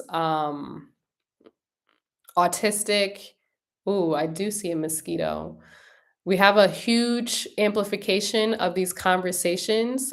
At the root of many of these things, it can be a vitamin deficiency. It can also mean that you need to regulate your nervous system. Sometimes the, let's say, amplification of the news, what we're witnessing, what we're hearing, all of the sensory things that show up is where we're feeling so much in our body. Sometimes we're frazzled, maybe because we're hearing something ringing miles away. When we're connected to our nervous system and having that calm, that's another thing that's important that allows us to actually create. Because sometimes if we're not feeling safe in our body and in our nervous system, we're not taking actions to move forward. So there is an amplification for us to pay attention to those things and not to be distracted by the news and the stories and the collective chaos, because from a tropical lens, that what are they saying? That Uranus, I think it's currently in Taurus, both for both places, but before it was in Gemini. And a lot of people, a lot of astrologers specifically, were saying that when Uranus is in Gemini, this relates to WAR. Gemini has an energy that can be rooted in jealousy from its shadow. And yes, things end up being kind of explosive sometimes, but it doesn't have to be like that. I don't actually think that history has to repeat itself. I think we need to start looking at the sky with these new coordinates properly so that we could actually see something different. A lot of us have potentially not started that podcast. We didn't write that book. You didn't write that poem. You didn't write that song. You didn't play that music, you didn't sing. All of this energy is showing up in the last year for us to use our voice again, to use our voice in order to both heal ourselves, help to heal others, to create a new frequency. Does that help? So, this energy is about preparation rather than planting seeds. Exactly. It is about the preparation. 1000%. That's a great observation. What can you tell us about Ophiuchus placements? I have never heard of it until I started looking into true sky astrology. What I'm going to suggest to you is check out my video on Ophiuchus. I have a few that's on my channel.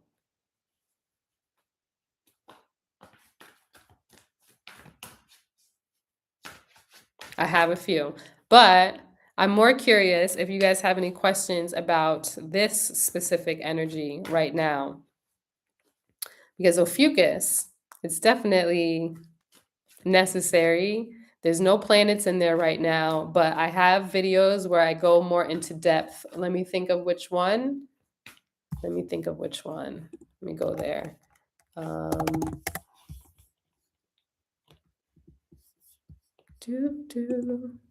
I'm going to look for it for you and drop it in the chat.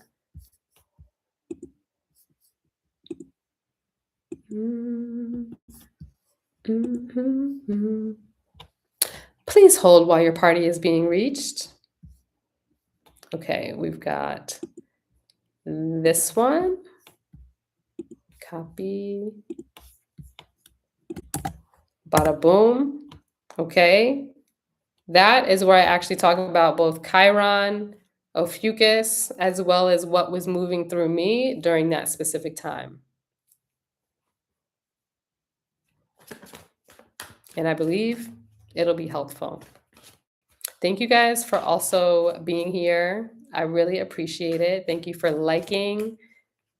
And I'm assuming you all are subscribed. If anybody would like to receive a mini reading, you may do so. That link is in the description. I believe I still have that one code. The rainbows is gone. Okay, rainbows is gone, but BIPOC is still available. Okay, for an hour reading for 100 off, 101 off of your reading. These things will not be available forever and all the time. But I do like gifting new people, giving you guys an opportunity to receive. Thank you so much for liking the live, Tea Exchange. You're so welcome. Did I have another question? What portal is this? Let me see.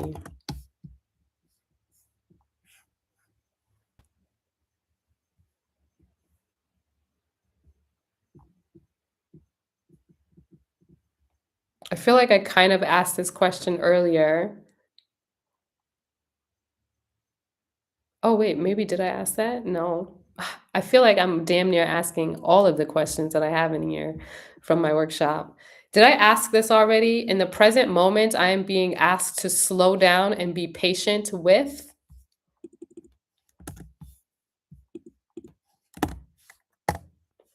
I'm just going to have to make new questions for the next time I do this workshop. I've definitely written lots of poetry in the last year, but only put out a little and fun little things that make me feel good. Oh, interesting. I'm glad you've been writing, though. I'm glad to hear that you've been writing. In this present, oh, wait, that's me. This is another journal prompt for you. In this present moment, I am being asked to slow down and be patient with.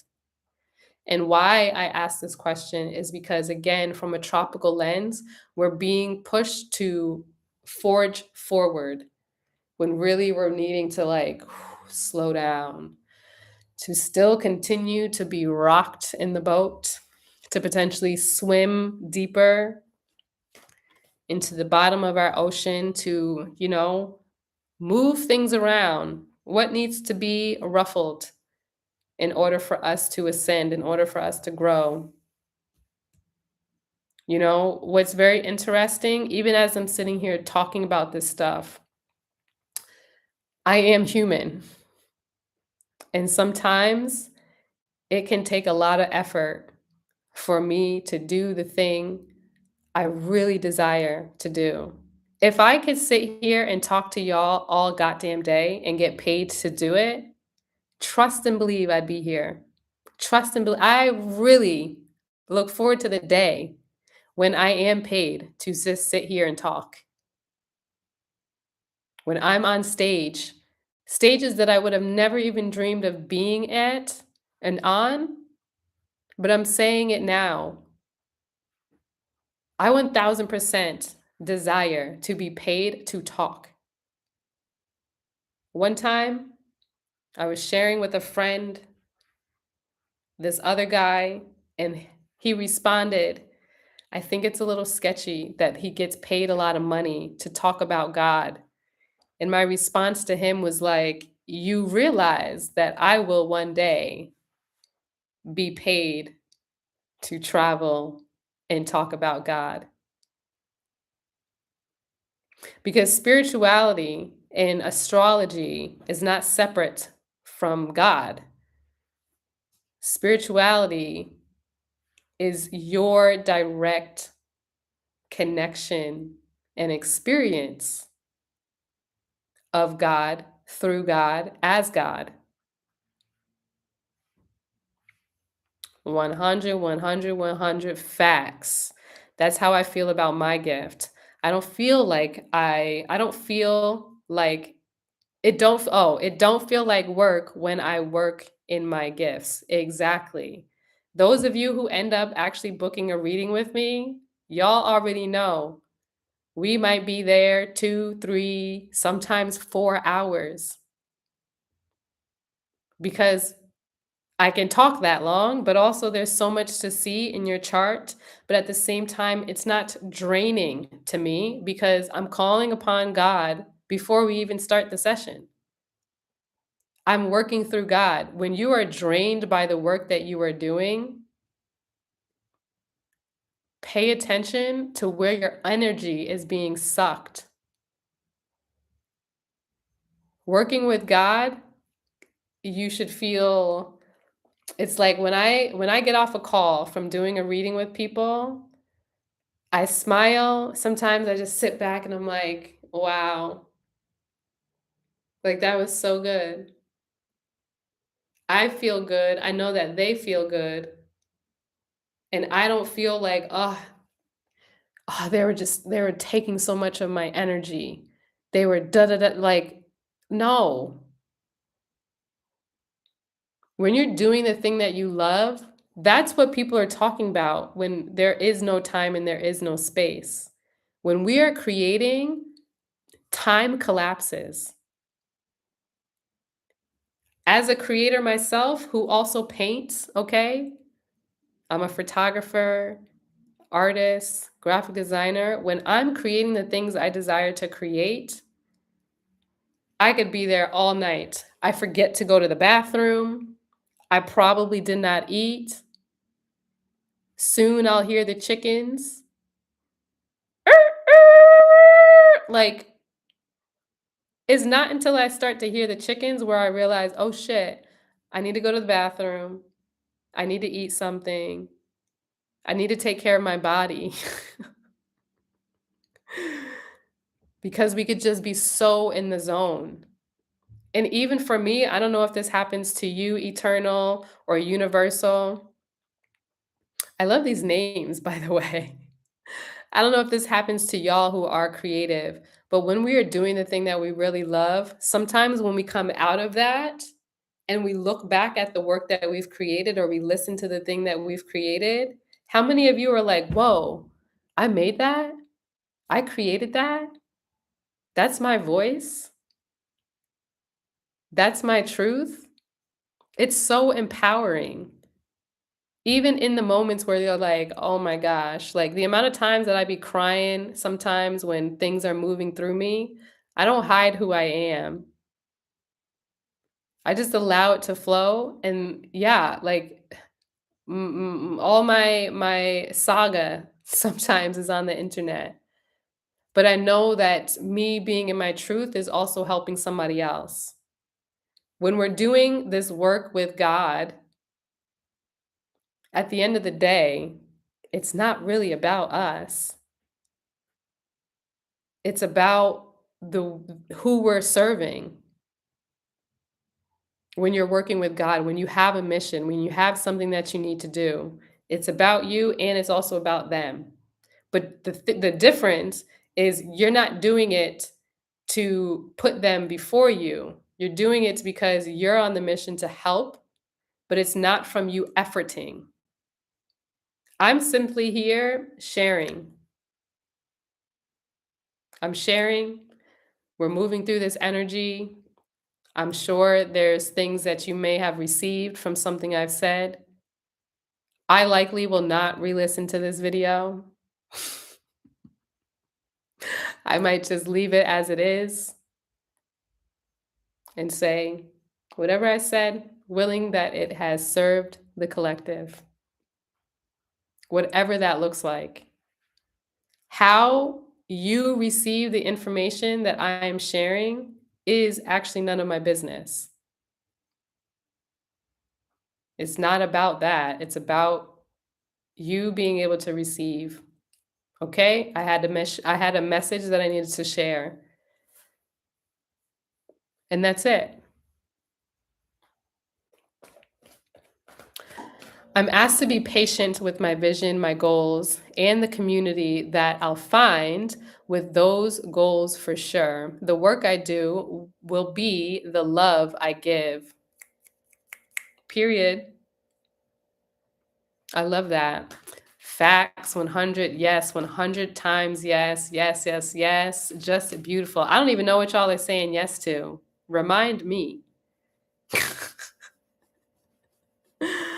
That's how I be with a lot of projects, LOL. I detach from it after I feel like it served its purpose. Yeah, so much so. I feel like I can be in that space a lot that you're speaking to. And I will be honest. Sometimes you guys don't see things that I've created because I've already moved through something by creating in general, but it's something that could absolutely also serve you. So, like my wealth wounds workshop could totally serve all of y'all if you have any wealth wounds. If you have wealth wounds, this being able to see where it's showing up in your birth chart can be very beneficial. Have y'all seen it? Nope. Why? Because I did it for myself and I did it for a couple of friends. And through that process, when I first forgot about it, because somebody else put another idea in my head, where it then changed the whole trajectory of what I wanted to do, and then forgot what I was trying to do, had to redo some of it. I was like, well, I know where my money wounds are. Y'all never saw it. I know I need to start sharing it.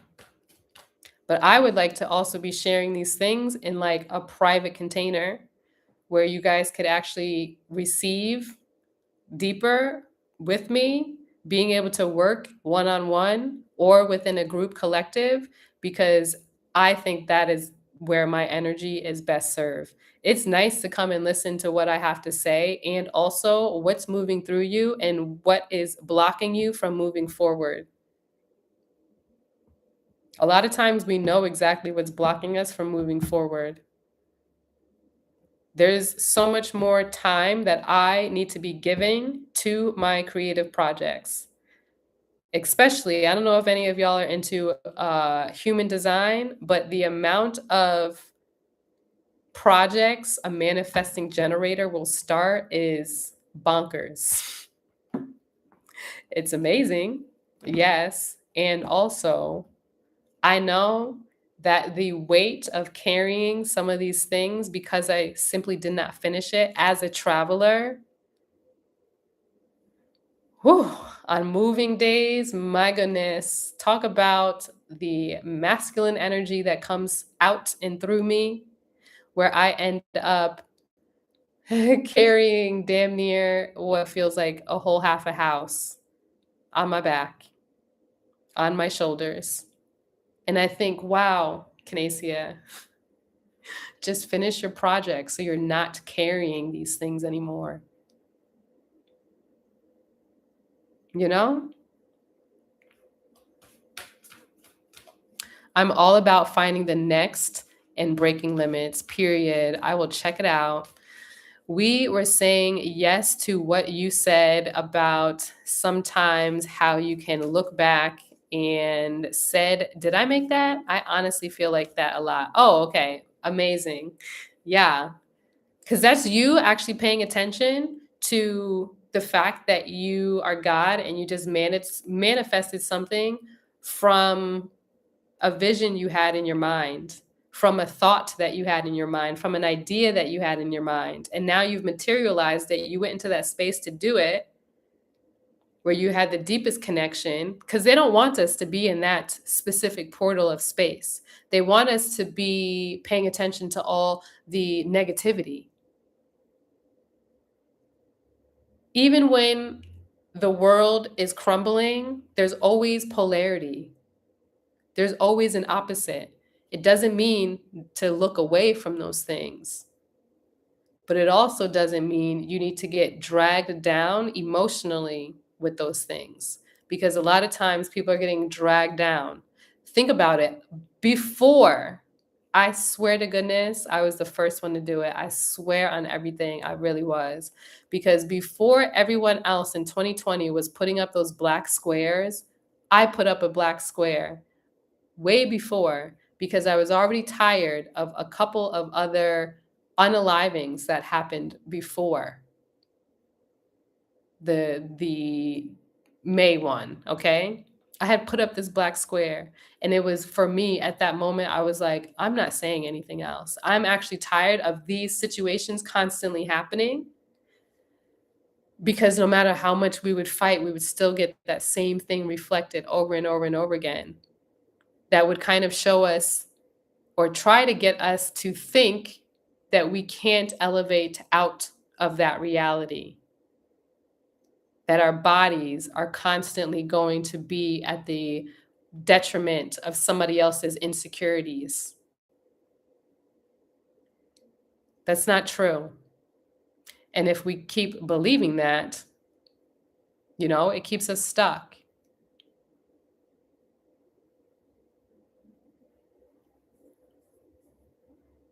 During that specific time for myself, I took that energy that I was irritated by and ended up making t-shirts. I made a lot of t-shirts. My t-shirts, maybe I'll even show y'all. The t-shirts that I made had to do with messages to help the collective, BIPOC people, well, actually Black people. Well, it was really a bunch of people.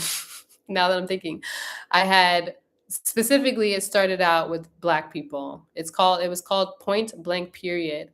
And the gear, the t-shirts that I was making was specific to help Black people to feel a hair more protected.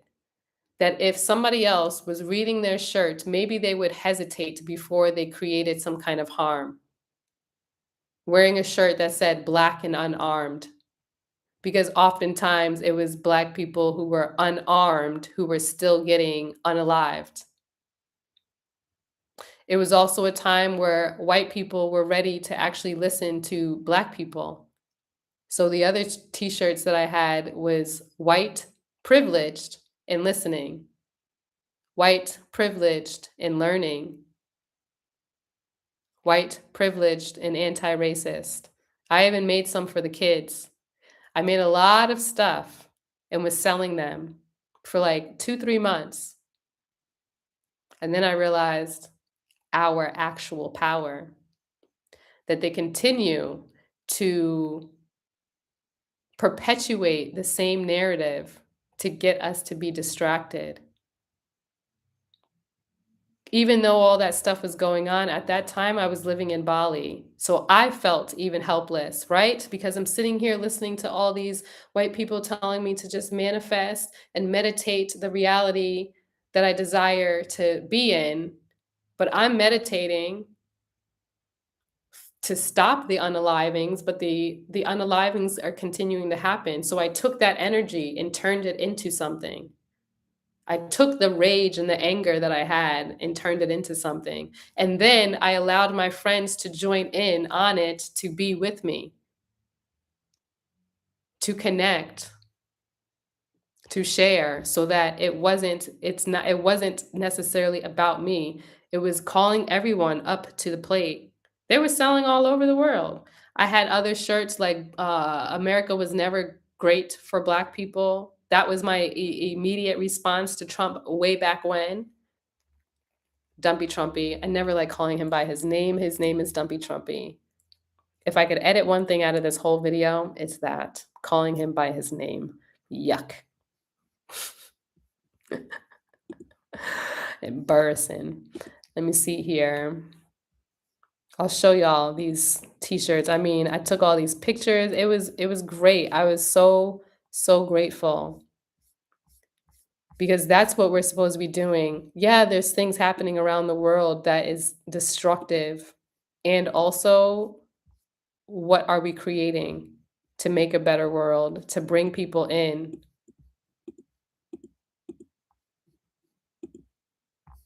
Okay, I'm gonna stop.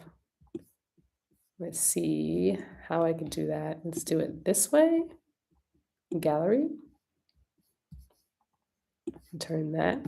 Bada boom. I'm gonna stop this there. And show you guys. So here's one of the t-shirts that I was sharing.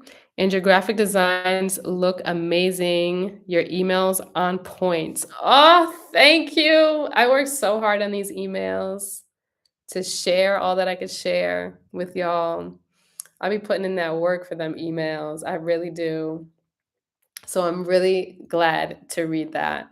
And for anybody else who's not on my email list, shameless plug, it's in the description.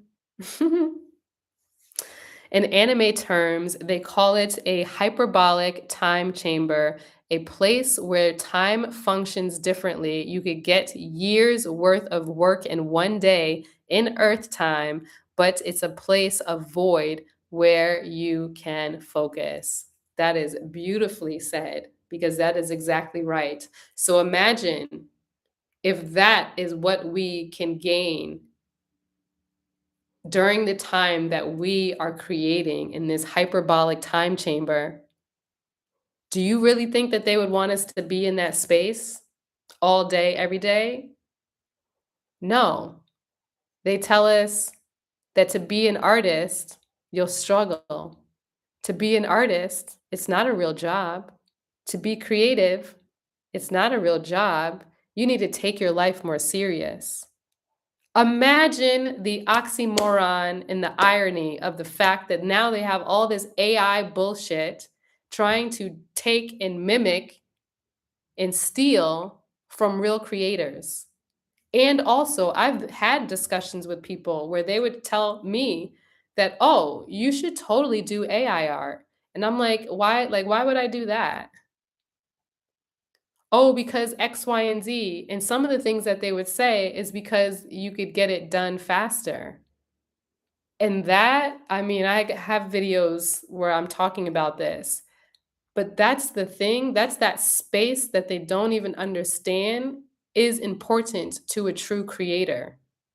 It's not always about the final product. It's about the process and what we get to heal as we are doing that process.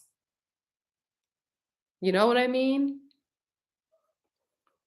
Wow, that's very powerful. God, AI is so dumb.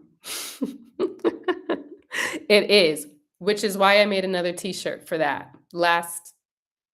Well, you read the email, so you probably saw it. Because we're the true AI. We're authentic intelligence. AI does not function without humans. It doesn't. Okay, anyway, more t-shirts. Ooh, that was for some internet person. It's really supposed to say Karen. Black and Unarmed was the main core shirt that I was selling to Black people so that maybe if they're out and they're running, people don't automatically assume that they have weapons on them. Maybe they'll take a moment before they actually react to us. You know, if the police are so powerful, I mean, to me, they're quite weak humans. Most of them were probably bullied, so now they want to be the bullier, right? This code switch turned off because guess what? I'm not switching how I show up to make you to make you comfortable. No, we don't do that. You know how many times we've had to do that in offices? I went to an all white school, so I really get it. But my mom always taught me who I was. She made sure that we were in spaces and places where we got to connect with our family. If somebody is uncomfortable with me sharing truth, that's on you. I'm not changing my verbiage. Black and human, because how many times do they try to dehumanize us? The amount of people that actually take care of animals more than they take care of their neighbor or somebody they see sleeping on the street. I mean, I've watched it in Bali, I've watched it in Tulum. People will immediately try to shelter a cat and have the whole neighborhood supply food. And yet, when somebody needs a roof over their head or food, you look at them like, oh, they're just a drug addict. Excuse me? That is psychologically an issue, in my personal opinion. It's a little weird, you know? Just gorgeous. Thank you. AI will never experience the real AI is us. Exactly. Those look amazing. Thank you so much.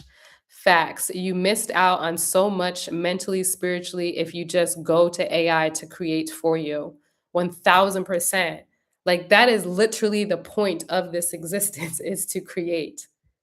So to go to AI to make something really quick, whatever you make from that so quickly will probably also leave your bank account that fast too. You know? Also, I got another mini read from me right now. Did you? Ooh. Are for us to heal. That's part of the process. I love that. I'll get into it. Okay. I'm going to give myself, let's say, 5 more minutes of yapping, and then we'll do your mini read. This was another one. America was never great for Black people because that's the truth. But technically, it probably was before, Christopher Columbus got nosy and started doing shit. So I had my friends join in on this and white privileged in doing the work because accountability was important. White privilege in listening. White privileged in checking other white people who are privileged, making sure that they know what they're doing and how it's not okay anymore, dismantling it within them. This was the top seller, I would say. This one and Stop Fucking Killing. Sorry, YouTube. Stop effing killing Black people was the other one that would sell the most. It's my favorite. So this was the anti-Karen gear, basically. Yeah, I still do sell them. They are, I'll get you the link right now. Because what are we doing in 20 26, dealing with people who still don't understand that we exist and we've existed far before people started being all up in our business. It's a psychological dis-ease, in my personal opinion, to have a collective of people that are so focused on Black and brown people instead of themselves.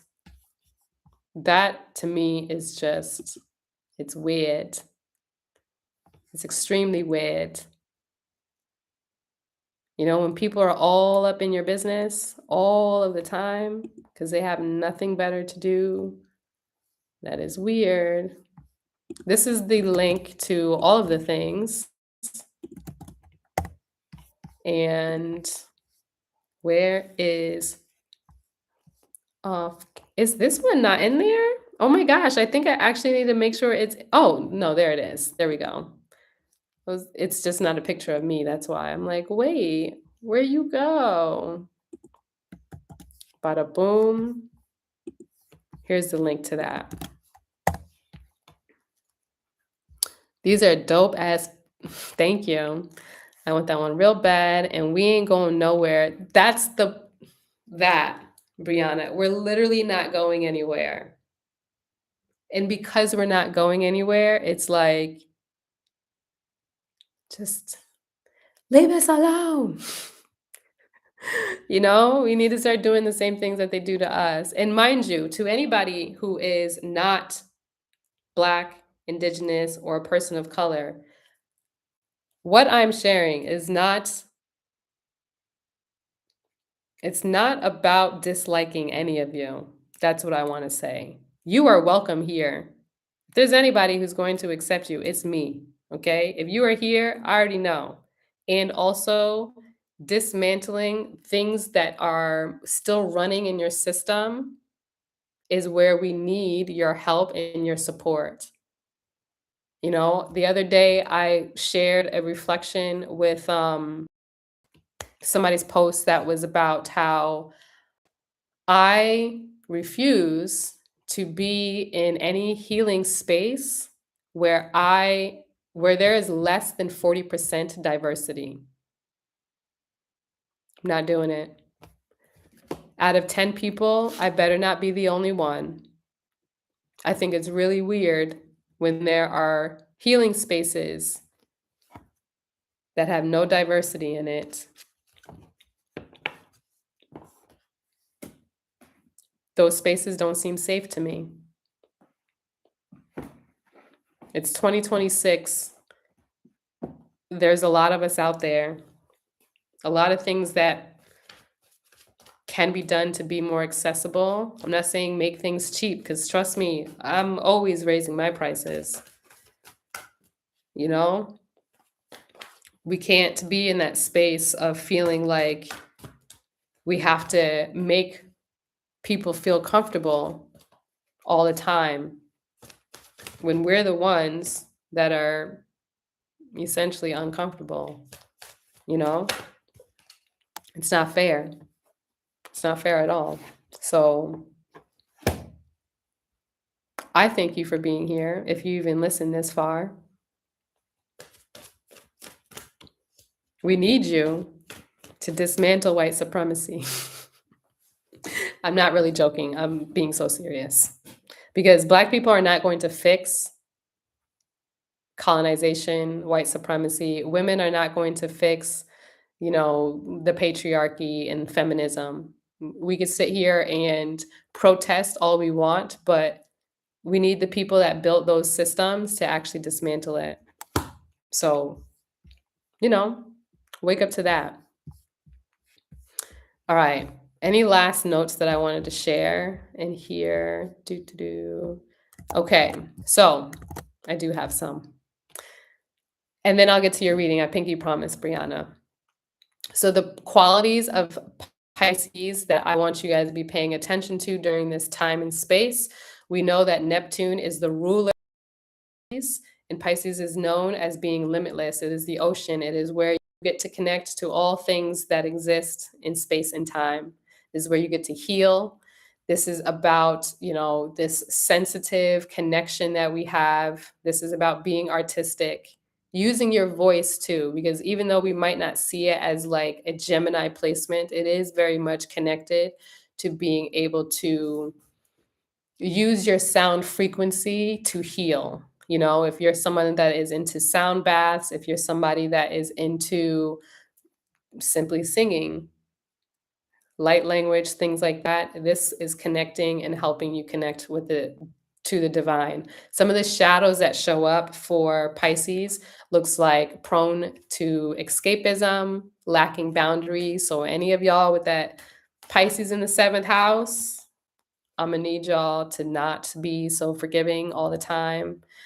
Sometimes Piscean energy will choose to only look at the things that they desire to look at because they feel good about it, but maybe it's that layer where you are being maybe more delulu than what is actually true, not about being realistic, but more so, for example, if you are somebody with Pisces in the 7th house and you have these relationship dynamics, are you giving up pieces of yourself in order to be in the relationship because you really want this thing to work? That type of delulu is just your dignity is more important than that relationship, and knowing that for yourself instead of honoring the suffering.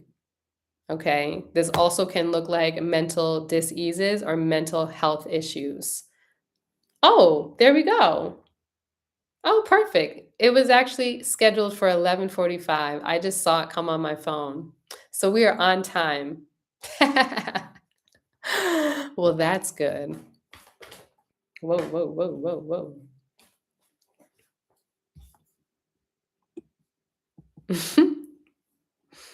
Thank you.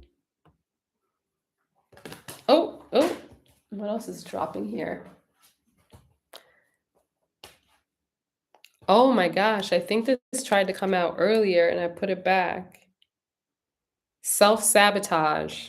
That's essentially the energy that we have been talking about, how we self-sabotage. This is the house of the saboteur with Pisces, it being that last part of the cycle.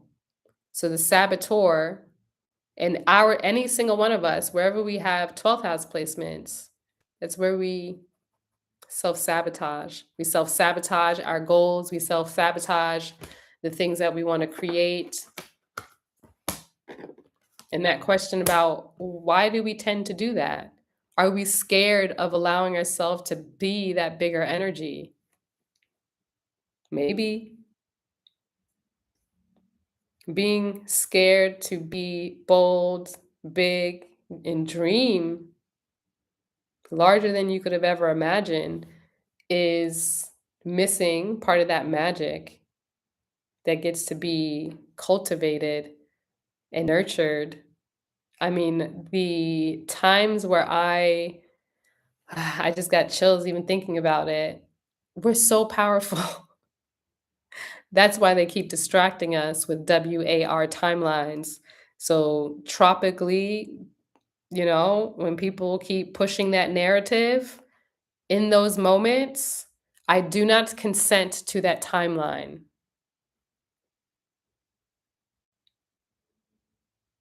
I do not consent. We need people who are aware of these things to call it out. Call it out when you're watching TV shows. Call it out when you see in the news. Oh, we're gonna have da da da da da. No, I don't consent to that. Because in those moments, we get to collapse time. If we had more conscious people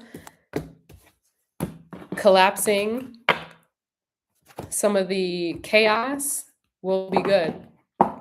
Okay.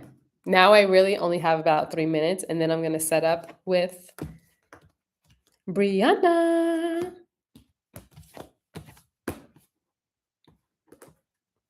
Okay, I'm gonna read this because I feel like it is a great point for this specific cycle.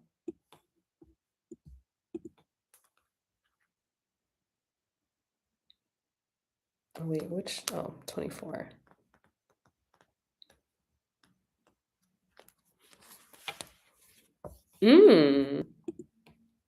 We love spirit. Okay, the shadow guidance for there we go. Self sabotage. You are holding yourself apart from your blessings. What ancient pain are you trying to stuff down, numb, ignore, or avoid? What does your self sabotage help you avoid? Your inner saboteur is clever. Seductive patterns of behavior block your path and your power. Distractions, addictions, cravings, and unhealthy habits will not bring you your best. I love this because this is all of the energy that we have been talking about. Oh, your inner bully is the voice telling you you've messed up, the part of you that is jealous, the anger you don't know what to do with, your stuck inner procrastinator, and your toxic relationship choices.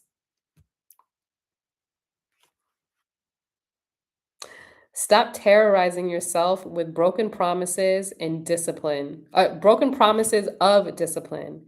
Instead, choose devotion to your chosen pathways.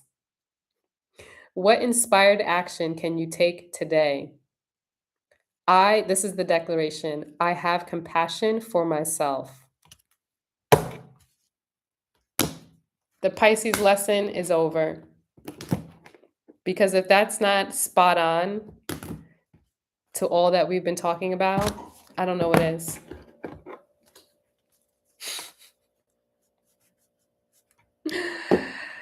That, yeah.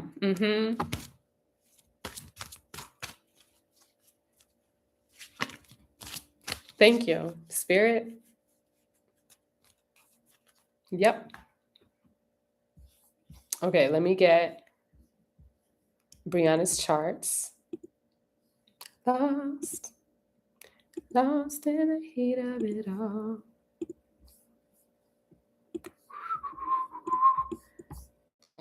So let me go to my email and see what you've written. I join on Zoom. Yes, I'm going to pull up the Zoom right now. I'm just closing out all of my other tabs because I have a lot open. And okay, just making sure I wasn't sharing the screen and having your business out there. Hello, y'all, over there on TikTok. Readings are available. Link in my profile. Okay, go here. Oh, wait, what am I doing? I could just share the PDF because I just did your reading the other day. So I don't have to pull anything up because I already have it. Yay. Look at that. And you're still in my Acrobat. Oh, wait, are you? No. Let me open. Open recent. Last.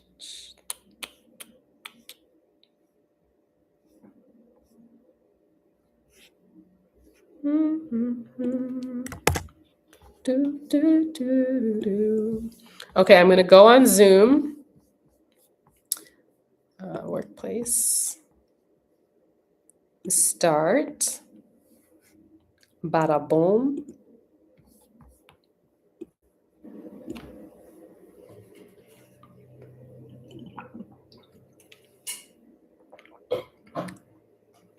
All right, let me see if you've said anything specific over here.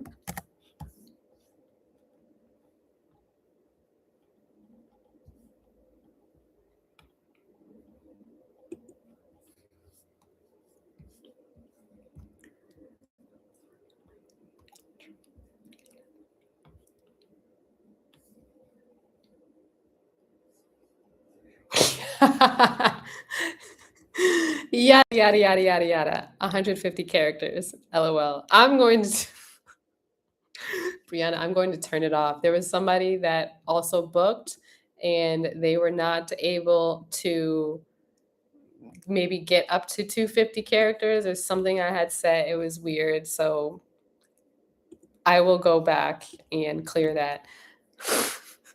It's because I really wanted people to think in complete sentences, in complete thoughts. So, oh, you can't hear me? Oh, because you're not on YouTube. Can you hear me now? Okay, we're good. Okay, perfect. What did I want to ask? Can you type to me what location you're in right now? Was it the same? Do I remember?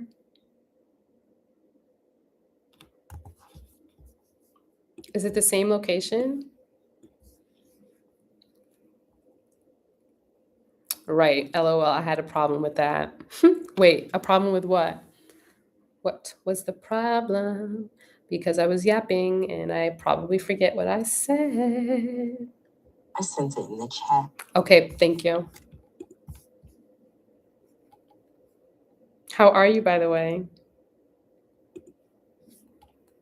I am good. This true Sidereal stuff has just been blowing my mind. I'm obsessed. For those of you who are watching the live and cannot hear her, she said this true sidereal stuff is blowing her mind. And she's obsessed. And we love people that are obsessed. Because I am too, clearly. It's like everything just starts like locking into place. It really does.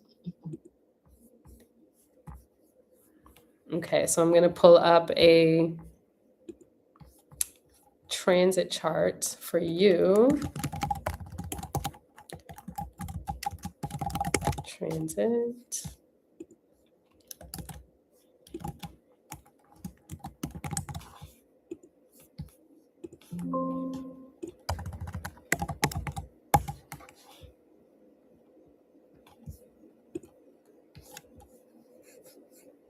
Okay, this timing is now, and then pull your chart.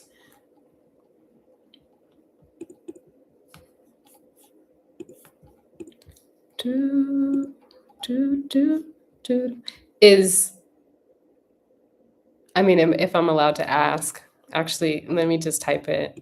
I'm being nosy right now.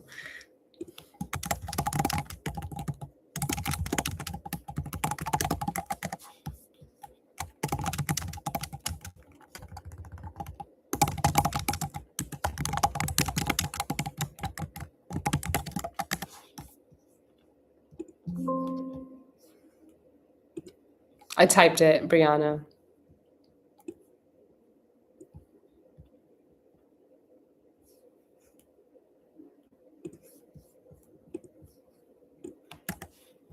Oh, I know where. Okay. I think I did here. Bam. And then multi-wheel. General. We want this. We want this. And actually, I think I'm going to pull your progress chart as well. Yeah. And then I want to see all three of them together. You, the transit.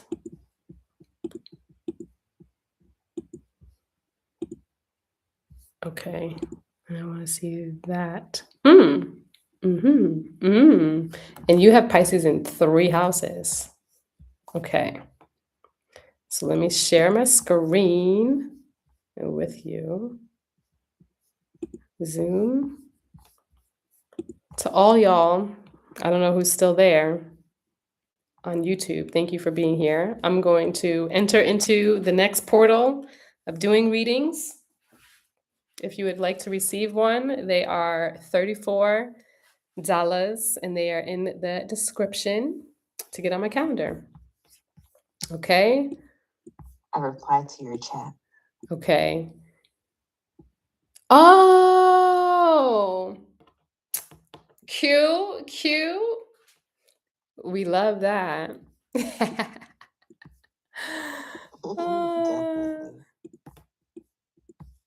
Okay, let me go back. I'll keep the chat up. I'll probably be able to see y'all maybe, but I'm going to be paying attention to the Zoom. And yeah, if you do book a reading, you'll be able to record or you'll be able to receive the recording. I can save it if you would like. And I'll do that since I already have your email. Brianna, share. What do I want to Thank you, share? because I'm out of storage. Okay, perfect. I will share this parallel since we're going to do the transits. Since we've gone over the core of your chart. Okay. Let me get my, F the timer, whatever. I'm going to do my best. Okay. We can hear, oh, you can hear her. Okay. The character count, laughing at me. Oh, you too also had a problem with that. Dang, cal.com. I'll make sure I'm going to turn that off. Annoying. Okay. Let me get out of my yapping zone. Get into spirit.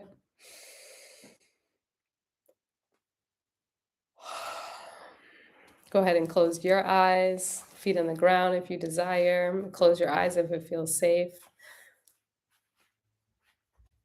Come into this presence.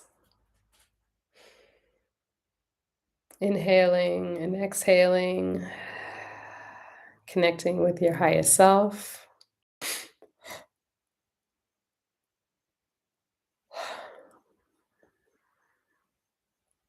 And now call upon Mother God, Father God, and the Godhead and the highest benevolence and frequencies.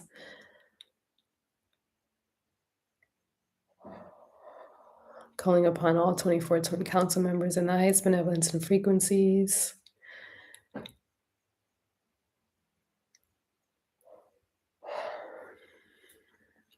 Calling upon the guides, the guardians, and the healed ancestors and the highest benevolence and frequencies only.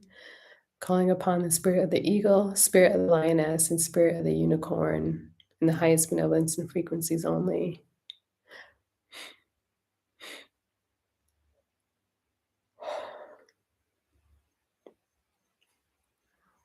Asking for permission to connect with Brianna's guides, guardians, and healed ancestors, her highest self, and the highest benevolence and frequencies to share any messages that need to be heard, felt, seen, and experienced on her highest timeline for the good of all and to the harm of none.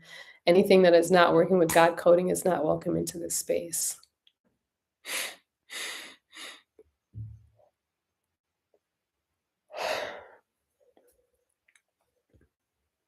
Go ahead and take a deep breath in. And exhale.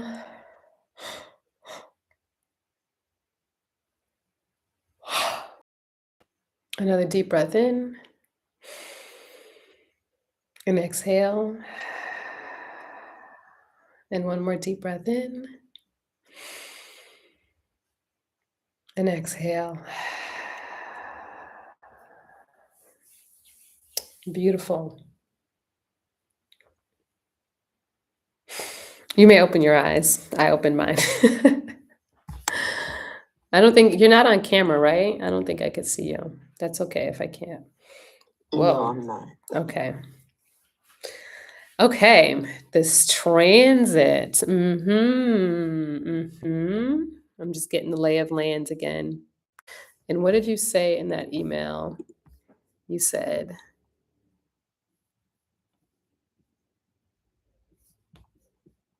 okay. Okay, so right now, and especially until this April 20th. Oh, wait, I'm not recording.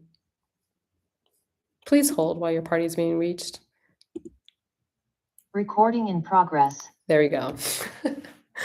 Okay, so 8th house, 12th house, rising sign, Cancer. So, what I'm first being pulled to is the fact that this 8th house, all this Piscean energy that we were talking about, it's super beneficial right now for you to be sitting in a lot of stillness that could potentially look like utilizing one, water, but also air. So, this is that communication, like you speaking. It's a lot of breath that needs to be coming up. It's almost like maybe for you, what I actually want you to do, I don't know if I told you this in our other longer reading, but I feel like I want you to do some kind of a challenge or initiation for yourself. You choose a topic that you're going to talk about every day. Not necessarily in the same way, but rather a challenge where you are showing up to record what you're feeling in the now moment, what you're experiencing, how was your day, whatever it looks like. For example, I have a whole series where I was talking about my astrology branding and what I was moving through as I was building up the pieces, because that is something that I had been working on for a very long time. I want you to do something similar. It doesn't have to be obviously what I'm doing, but it's really about you pushing record every single day for minimum. I feel like I want you to do this throughout the whole rest of this Piscean energy. So that's like, I guess that would be about 30 days. Maybe record one, day one tonight after we get off of this, okay? Because what's coming through is especially having this Mercury North Node and Mars conjunction in the 8th house for you. You'll receive a lot of clarity as you communicate. I really want this to be a path. How does that feel to you? I like that. That makes sense. Okay, beautiful. Thank you for confirming. And if you want to, you can. I don't want you to do this from a place of like seeking validation. I want you to do this for accountability. When you come up with your topic that you want to start talking about, and maybe it's about your healing journey and your process and what you maybe think you don't know right now because this is showing up in your 8th house, is maybe that's the thing. I'm awakening to my spiritual gifts. I don't know what I'm doing. And also, I'm choosing to push record day one, and you start recording. Okay. Period. I like that. Okay. Beautiful. So you let me know as accountability. And I want to say, every 7 days, I want you to journal about how that week has been, or you could record it. That could be another video. Okay. This is all content. I want you to be mindful. Like, you don't have to share this with anyone, but have the intention that potentially you will share it with other people. Okay. Because more so, it's about putting yourself in that position of allowing yourself to be seen, that you are sharing the Makes behind the sense. scenes of your story. What did you say? Sorry? I just said makes sense. Okay, good. I'm glad it makes sense. Continue to show up in that way. And what you're going to be doing through that is also proving to yourself that you show up and you're capable of showing up and that you have a voice. Because essentially, for you, this air that's moving through you that needs to be communicated is something that will activate your cells. You'll have a lot of remembrance, and I feel as though there are things, philosophies, or wisdom that is going to be coming through that you can be sharing as anchors to what you are helping other people potentially navigate through later on in life. It is through you building that template. Okay. Excuse me. See, you see that energy moving through my throat? That is not me. I didn't burp for like this whole time I've been talking for almost 3 hours.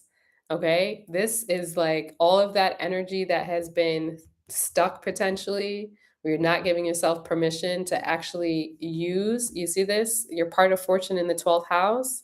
You sharing your transformation journey is part of the gift. And that's what I feel like this Jupiter is also activating. Jupiter is activating right now your part of fortune. And it has been. And if you look at it from this perspective, it being in the 12th house, this is the unseen. So you are literally communicating what is done in the dark. You're communicating the shadows by you speaking them and recording them. Does that make sense? And maybe, let's say what shows up, these can look like, I don't know if you've ever thought about a blog as well, but because you've already recorded something, maybe you put it through a system that can also turn that into a think piece for yourself, where you start building out this content that's keeping a library of the things that you are building so that what I see, and probably something that we mentioned the other day, is you having these systems and being able to help serve people because you did go through it first. Now you have a template, you have resources for people. You know, maybe there's some tips that you end up talking about, like, hey, I had this X, Y, and Z thing show up in my life. It felt really shitty. And also, these are the lessons that I learned, and this is how you can use these tools and steps moving forward. Even for this is what I really want you to do for literal shits and giggles. At the end of your video, and I'm saying this because I did it too. So I'm literally giving you my blueprint that I did for myself. At the end of your videos, have some kind of call to action.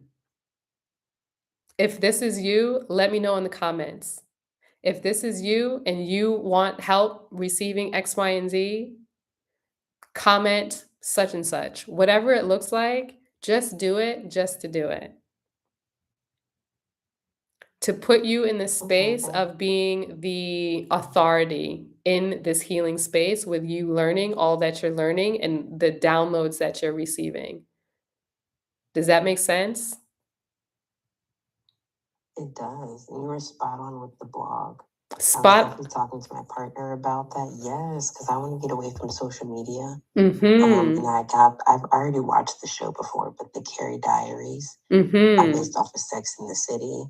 And I just like the idea of having a blog instead of like being on social media. Ooh, I don't know if y'all heard her, but she said a blog is definitely in the timeline. So as you record, be thinking, and maybe you have to use something to like move through your thoughts. Do that. Try not to get too boggled up with, okay, I have to make such and such perfect for the blog. I really want everything that shows up to just be natural. Maybe for you, I don't know what is, let me look. Maybe as you are choosing to record, you might be somebody that needs to do something physical. So maybe you go out and go on a walk where you're not sitting down like I am to record something. Do it in a way where you are just, precisely. huh? I said yes, precisely. Precisely. Okay, I yeah. love going on walks and taking my recorder. Okay, perfect. Spot on. So, which is what you said in the review. That's funny that I'm saying that. Full circle. It is. Because you are. When you're going on these walks, of course, you probably know it's almost like you're in, I guess, what they would call that parasympathetic space where you're just in flow. Allow that flow to be the thing. And then, maybe after a month, you could, in order to, let me see what's brewing in my mind. Let me see where your Mars placement is. Okay, if you feel as though, I don't like the routine of it. I feel like with the 7 days of you, every 7 days, you check in with yourself. What do you feel you would want to change or shift? But also, what might be beneficial is I want you to potentially go through some of the content, or maybe even just think of a few of the things that showed up as a theme in that week, and see what information you could start pulling together to organize in order to put your blog together. Does that make sense? It does. Okay. This way, I think that, it'll help you to weave through all of the things that are showing up for you. And, you don't have to have 30 days of blog content. Maybe through those 7 days, there was like 3 themes that week. Maybe those could be the things that you start writing about in more depth, or you take those sound bites and turn it into content for you for this blog. And I think that will help remove some. Where's your communication? Okay, it's in Leo. So I feel like this oh, and I think tropically, let me go to your tropical. Yes. Okay. So this will help because of your tropical placement with Mercury being in Virgo. This will help you remove some of that perfectionism that may show up where you have to say the right thing and do the right thing. You being able to record just naturally, you and flow, will then take that energy, turn it into something. And now it's all about just editing it and making it, you know, uh, what's the right word? Because I don't want you to get caught up in like it having to be structured and it has to have a plan, because that will hold you back from ever sharing your voice. You have to For allow reals. more of the play. Sorry, what'd you say? I said for reals. Yeah, with Mercury, Virgo tropically, there is a huge, like, I have to set everything up in order to do the thing. I have to say the right thing. Maybe I don't have all the tools. Maybe I didn't learn everything I need to learn in order to help other people. That none of that is true. What's actually being asked of you with your Mercury placement is to be more expressive, to share your joy. And maybe too, with this blog, I think that it would be very beneficial too for you to use some of the sound bites. Like, I don't know if you just want to have things written. If that's the case, I want to see if Mhm. you can push the boundary of actually sharing little parts of your clips inside of the blog, so that those moments can also be a part of like what has been moving through you, and now other people get to hear that vibration of what it is that you were saying. I love that. I love that you said that because even like when I mentioned it, or when you mentioned the blog earlier, I was just thinking about how I would want it to be. And like, I feel like I would want it to be like a digital, like, journal page. Yes. Like, I'm trying to think, like, my generations are little, but there was a time, like, when I was younger where, like, the Junie B. Jones series or, like, The Diary of a Wimpy Kid. Um, there was, like, another one. But, yeah, so, like, words, but then, like, also pictures and videos and stuff. Mhm. Yeah, exactly. A digital ooh, I'm getting, like, all these ideas. Ooh. Okay. What is it technically called? I saw something just the other day. As you're saying the digital blog, ooh, I'm gonna type it. Sorry, y'all. Period. Um, what's coming to me is like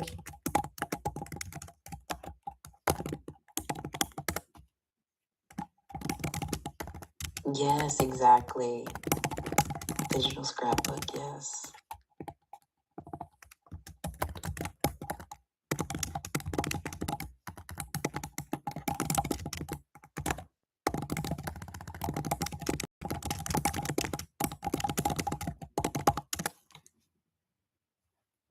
PS, the sound is on, so I don't know if everybody else can hear you, but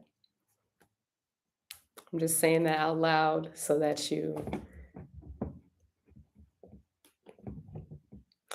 there's Yeah, I love that.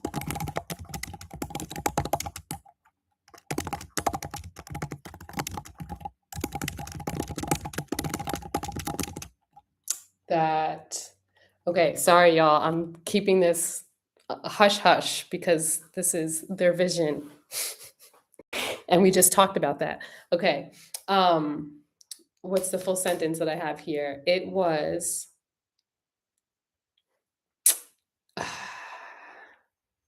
it was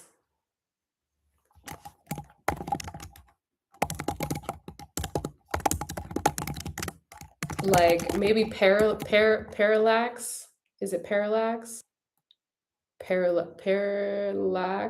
I'm trying to think of the design term or the web design. I think it's parallax. Parallax format kind of. Look it up. It is just where the website or like the blog can be interactive. I feel like this is something that I don't want this type of path to like take you out of just creating and showing up, right? That is definitely first and foremost. But the rest of it, like the more you evolve and whatnot, I just feel like this can be a super fun, playful, that inner child being able to express itself again. You know what I mean? I feel like you're getting the vision. Definitely. I'm Okay. excited. Okay. That we'll go with that. Okay, glad. And also I do have a link for you. Maybe I'll grab that right now. Mm. I this is from the reading the other day. My person had messaged me back. Oh, She's actually starting her own thing. So, but that's not launching until July. What does this email say? She's not launching until July, but she said I could send your client our private pre-order website and she or he can have the first access to testing. So I'm going to send that's you. what's up. Thank you. You're so welcome. Thank you. So save this link that I'm sending you. And her name is Cassie. Okay, beautiful. So, yeah, I feel like, how does all that feel for you? Do you feel like you received the clarity that you were desiring in this during this reading? Most definitely. If I could just ask for one more, Oh, can I just get that? absolutely. Absolutely. The transiting part of fortune is conjunct with my IC in Virgo. Oh, I'm at home right now with my mom and my siblings right now. Wait, and you say that again? I'm at home with my mom and my siblings. I'm staying with them for a little bit till summer. Okay. So with your IC, this has to do with your past. Now, I'm going to look at your tropical and sidereal to see what's going on here. Okay. How long are you actually going to be here? Because I feel like in this next month, you'll likely be activated, or maybe some things will show up in your life relating to where maybe your emotions weren't heard or felt or seen or experienced by your mother or your siblings and cousins and basically close family members. This is where, because you have this Venus and moon conjunction that's showing up in, yeah, it's showing up in Libra. So when we do have this full moon, which is on the 1st, I want you to actually be journaling some of those other questions if you don't end up doing it sooner, but to be really reflecting where you might be putting other people's needs before yourself, where you might not be saying the thing because you don't want to hurt anybody, specifically your family or mother and things like that. Is that resonating or making sense so far? Most definitely. Okay. Yeah, for sure. Okay. So because essentially with this Libra placement and likely with that part of fortune over it, it's kind of amplifying the energy of that communication, because it's a repeat in a way. The 3rd house has to do with the information that we are receiving and also the information that we're sharing. And if you, for example, have this energy that is showing up where you're not being heard, you're not being seen, your emotions and values aren't being honored, And maybe if you are suppressing it because of the exterior, not being able to see, feel, hear you, how is that shifting and how does that show up where you then move into where it then moves into the second house? Sorry, I just realized you're also not seeing. Okay, my bad. I'm looking at both your charts. Maybe pull up if you want to. Pull it up, or maybe you already know. You probably already know what I'm talking about. Essentially, from your tropical chart, you have the Venus, Moon about here. Of course, we see in sidereal, it's moving to the second house. So you, again, this communication, even if you're not, um, let's say, saying the things that maybe you were not able to say to them, that might be something else that you can be journaling about. And maybe even while you're there and before this next cycle, maybe I do want you to journal about what part of that relationship and the values or even the boundaries do you desire to have and cultivate. What are your non-negotiables in relation to the conversations, in relation to your family in general, and even social dynamics too, because this is also too with other people, um, close friends, things like that. Where where do you choose to cut people off when it's necessary, but also when do you actually say, hey, you've done this thing that's made me uncomfortable. These are my boundaries. I would really appreciate if X, Y, and Z. And if they don't, what are the consequences if they don't meet those needs? You know, making sure that you're not still showing up or people pleasing or doing things for people when they're not doing for you. And it's not even about, as I'm saying it, it's not about, oh, you do for me as I do for you. It's more so about, I don't need to deplete myself, and how you treat me is not reflective of my worthiness. Your Period. inability to hear me is not reflective of my worthiness. Does that make sense? It definitely does. Thank you so much. You're so welcome. Basically, a lot of the things that we were talking about earlier, journal around that and see where some of the root and maybe even the conversations that's flowing through you, and maybe that you've been taking on as you see where there can be some separation from that. Because tell me, you could let me know about this. Do you feel as though sometimes was your mother someone who would do a lot of things for other people, but not always show up for you in the same way? Yeah, or herself. Or herself. Mhm. Mhm. Yeah. And when she would do that, how would that make you feel? You don't have to answer me, but I think I do want you to journal about that so that you could start Mhm. creating the separation between what you learned because of that program that was running through the tropical chart, and how to move forward where you stand in your power and you know who you are, and now you choose to show up for yourself. You honor your emotions, you honor your values. Period. No, I like that. And I just even thought of another one. Or kind of just like her relationship with the church. Just like always putting them before, herself or the kids, Mhm. be working all night and tired, but just have to go to church in the morning. Stuff Yeah, like that. exactly that. Exactly. Because essentially she's feeding her need instead of actually even honoring her own system. So then, for example, from a tropical lens, you could have been learning to do that same thing unintentionally. Depleting, I have to deplete myself in order to be loved. I have to deplete myself in order to be taken care of. I have to deplete myself in order to be seen as valuable. Right. When you're valuable because you exist. Period.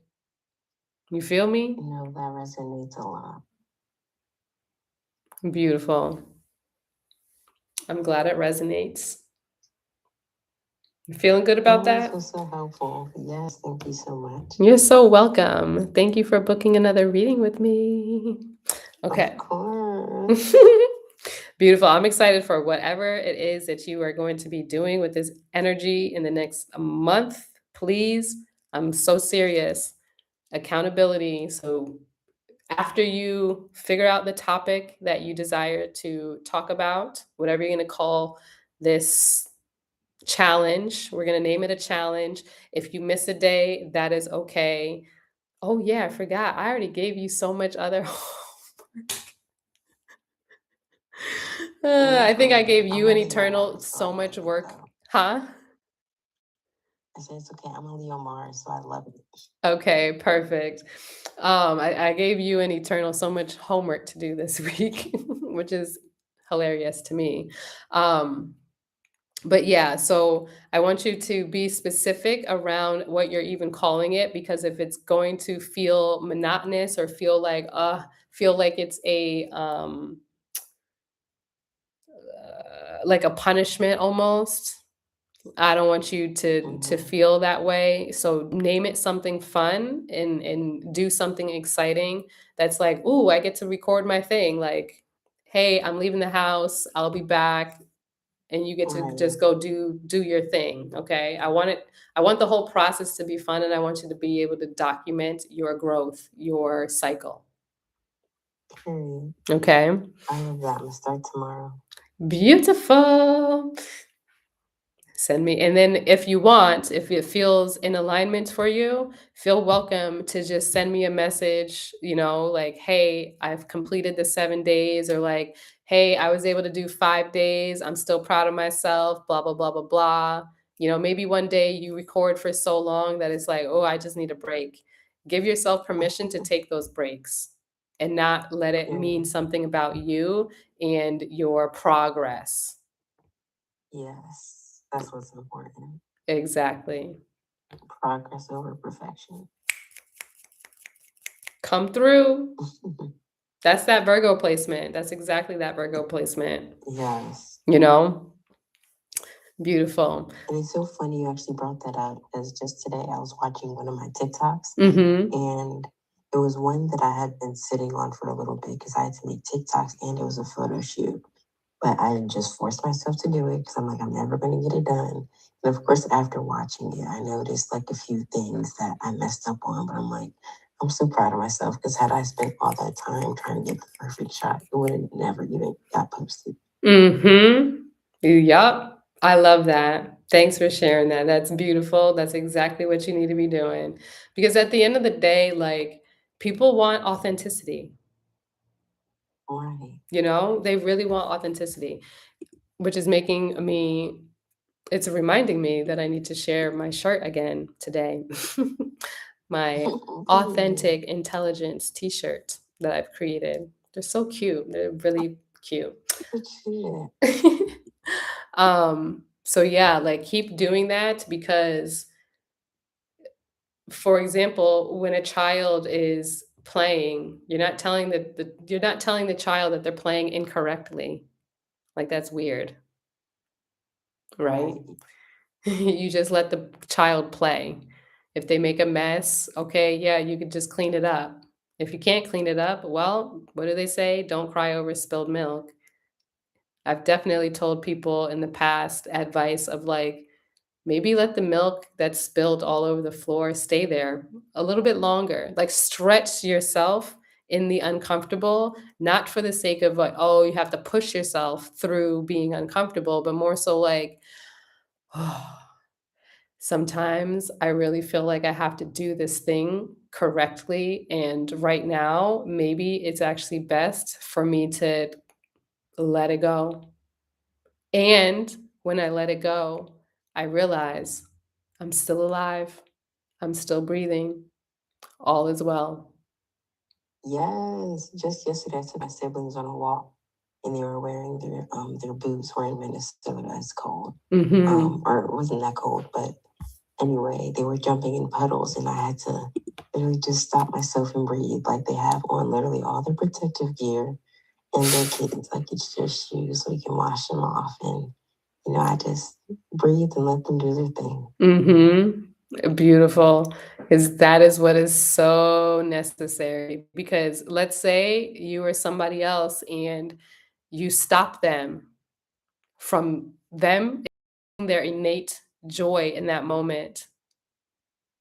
That type of language or, stopping them in that moment, they would then think probably for the rest of their life until they go to therapy or healing or whatever, they will I'm not doing what I'm supposed to be doing. I did something bad, you know? Right. And just the thought of that breaks my heart, especially like it being me to like Mhm. instill that, like, I can't, I cannot. Yeah, and they'll remember. That's the shady thing about kids. We all remember who harmed us, Yes. you know? Yeah. So, beautiful. All right, go ahead Thank and you. It you're was so so good talking welcome. to I'm just you. gonna close the container real quick. That was beautiful. You see, I was yapping for a half an hour. I'm sorry, y'all. I will that somebody else also was able to receive any of the clarity that may have come up from this reading. I actually do think that when people are listening in on somebody else's reading, it can be beneficial. You probably also receive some aha moments. So we're all in this together. But her vision is hers. That's why I typed it in private. Anyway, go ahead and close your eyes, taking some exhales and some inhales, releasing, releasing, releasing. Thank you to all the guards, the guides, and the healed ancestors for all the messages that were heard, felt, seen, and experienced in this now moment, allowing what was heard, felt, seen, and experienced to be integrated with grace and ease in her own timeline, giving her the support to show up for herself every day, today, and moving forward. I thank you. I thank you. I thank you. Anything that was not in the highest divine and timeline may it be dismantled, deleted, disintegrated from all timeline, spaces, realities, versions, and iterations now.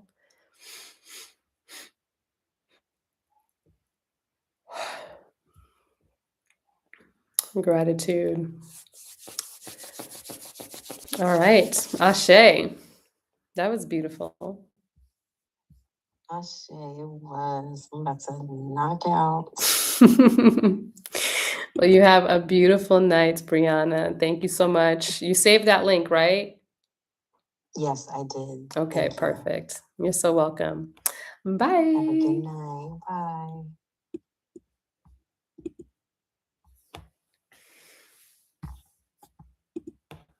All right, y'all. Who's still in the chat? Anybody?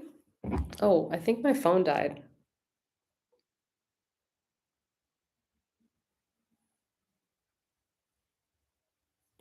I was on TikTok. Oh, I'm still. Oh, it shut off.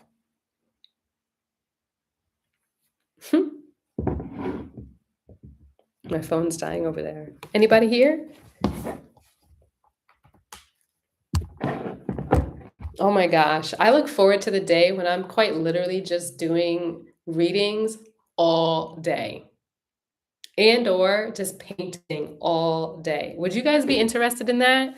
Because I have not done that on YouTube yet, but I've definitely done it on TikTok where some days I just paint and you guys get to watch. Would you guys be interested in doing that? Joining me? Maybe one day we actually do a painting night. I kind of brought you through one of my workshops. It's called Paint and Portals. And I feel like I'm going to check the planets, but I feel like I would love to potentially release this to the interwebs officially maybe next month. Yeah, it's feeling. Ooh, I think I'm receiving some clarity right now. I need to check the planets for real, but Maybe next month would be great to release Paint and Portals. It's an art and astrology workshop. This is to help move energy and allow us to also understand every single cycle that we are in as we move with the astronomical sky. So when we are in Pisces season, which is now, we kind of did some of the workshop. We would be doing the journaling and moving through our declaration, our liberation declaration to help us remove some of those shadows and the blocks. And then we move through what is actually current with our true birth chart to see what we get to declare, and this is essentially allowing us to remember our power in that cycle. And then within the next time we meet, so essentially about twice a month, in that second time, we would have a open dialogue and you get to share what you've been moving through, what you have been learning over that time and that time period and cycle, because absolutely I say this all the time. Once you receive an astrology reading, once you awaken to your birth chart, whether that is through me or through somebody else, there is no going back. There's no going back because you are aligning with the universe, with the cosmos. You're connecting back to the magnetic field that is natural in nature. Mm. You're connecting back to yourself. And there's no more confusion around who you are. So this is essentially a 12-month program. And yeah, I'm excited to actually release that. I need to finish the landing page, to be honest, but the work is basically done. I'm excited. And then let's say you're not somebody that wants to work in a membership with me. I also have workbooks. So right now you could absolutely purchase one of the Aries activation, especially since we're in a tropical Aries season now, learning what that energy actually means for you, your specific Aries. So example, if you have Aries as your rising sign tropically, your Aries will likely move into the second house or maybe even further in the first house. It's no longer going to be your rising sign. Your rising sign, if you're an Aries rising tropically, you're actually a Pisces rising in Sidereal Astrology. Yay. I have a video on that too. Um, so yeah, whatever you guys feel during this next cycle and time. Be gentle with yourself, give yourself compassion, be mindful of your boundaries and where you are leaking your energy. I already have all of the Piscean energy videos in each of the houses inside of my YouTube channel. So, if you are seeking clarity around what is moving through you during this new moon in Pisces and the rest of this specific season, check out that video. And as always, check out at least, I'd say 1 to 2 more other houses. So, if you are somebody with Pisces as your rising sign, you'll likely need to check the 12th house, the first house, and maybe, depending, you might have to check the second house as well. Okay. If you are somebody with Pisces in the ninth house from a tropical lens, you'll likely need to check probably the ninth house. Well, you'll check the ninth house because that's where you're coming from. And then you'll probably need to check the 10th house, maybe the 11th house. To me, this is the science I'm literally sharing with you to dissect more of your truth and see what actually resonates for you. So, with that, I want to thank every single one of you who joined in on this live, who booked readings, who asked questions, who reflected and shared. I thank you so much for trusting me with your time. And I look forward to seeing y'all next time. Maybe I'll go live tomorrow. I don't know. But for now, if you are somebody who would like to work with me one on one, the link is in the description. There is a code only for maybe another couple of days. Maybe I'll leave it up for 1 week. It's BIPOC to receive $101 off of your reading. And yeah, I think that's it. Thank you so much. And please, if you're not on my email list, what are you waiting for? Okay. Bye.